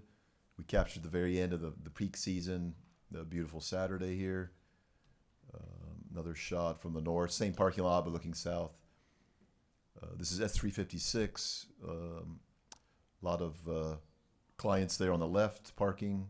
And again, that same shot I had in the beginning without the commercial signs, that we had them removed. But again, it's kind of a wild scene. There's luxury Ubers showing up from Miami, dropping people off. There's shuttle buses for companies. And anytime I've spent more than 10 minutes there, someone asked me, where's Swampgrass Willie's boat? And, I'd like, I don't know where you're going, but, I think you're at the right spot. But again, we love the fact that people are getting out there to see the Everglades. It's not an easy place to get to, but just we want to visit this in a very judicious way and hear from you guys what you think this is or not affecting your experience out there at the ramps. So again, this is information you want to capture. The off-site meeting, We have 3 of them here, July 29th, 30th, 31st. Again, there's 2 opportunities for recreational folks and then 2 opportunities for commercial. If you feel like you're part of both commercial and recreational, I would suggest going to the commercial option there. But you can scan this. There's also a handout at the front on your way in. There's a QR code on there. You can scan, register for this meeting, or also on the website there on the left side of the screen. And again, this is user driven, so please participate in this these focus groups, and we'll hopefully have some good information for moving forward with management recommendations that work the best for all, for the largest number of people at these public ramps. So we're running out of time, and then again, thank you. This is shifting gears quickly, but we had a huge Earth Day volunteer event on the Kissimmee River. Thanks again, as always, Florida Sportsmen's Conservation Association, Lake Okeechobee Airboat Association, and the Kissimmee River Valley Sportsmen's Association. Showed up with an army of equipment and volunteers. As always, very productive, and we greatly appreciate your help, everyone, in putting that together. Matt Nelson organizing all the users. And I'll stop there, Bishop, so you can wrap us up. Thank you. Because of time, guys, it's 8 o'clock. I apologize for letting us go on too long. And I can only remember once this meeting going over 8 o'clock in here, my first meeting. But I'll get better at that. I'm going to hold y'all next time to 3 minutes. And we're going to have to skip public comment. So, but thank all of y'all for coming. And I think it was a great meeting overall. And I'm sure if you got a question, you can catch someone on the way out and mingle. But I really do appreciate everybody coming, and I appreciate all the presenters. Thank you. One last thing. Monday night, September 28th, 26th. Hope to see all y'all here again. And I promise we'll pick up speed. All right, thanks, Bishop. Yeah, and I'll stick around if anyone has any questions about the airboat meetings. Let me know.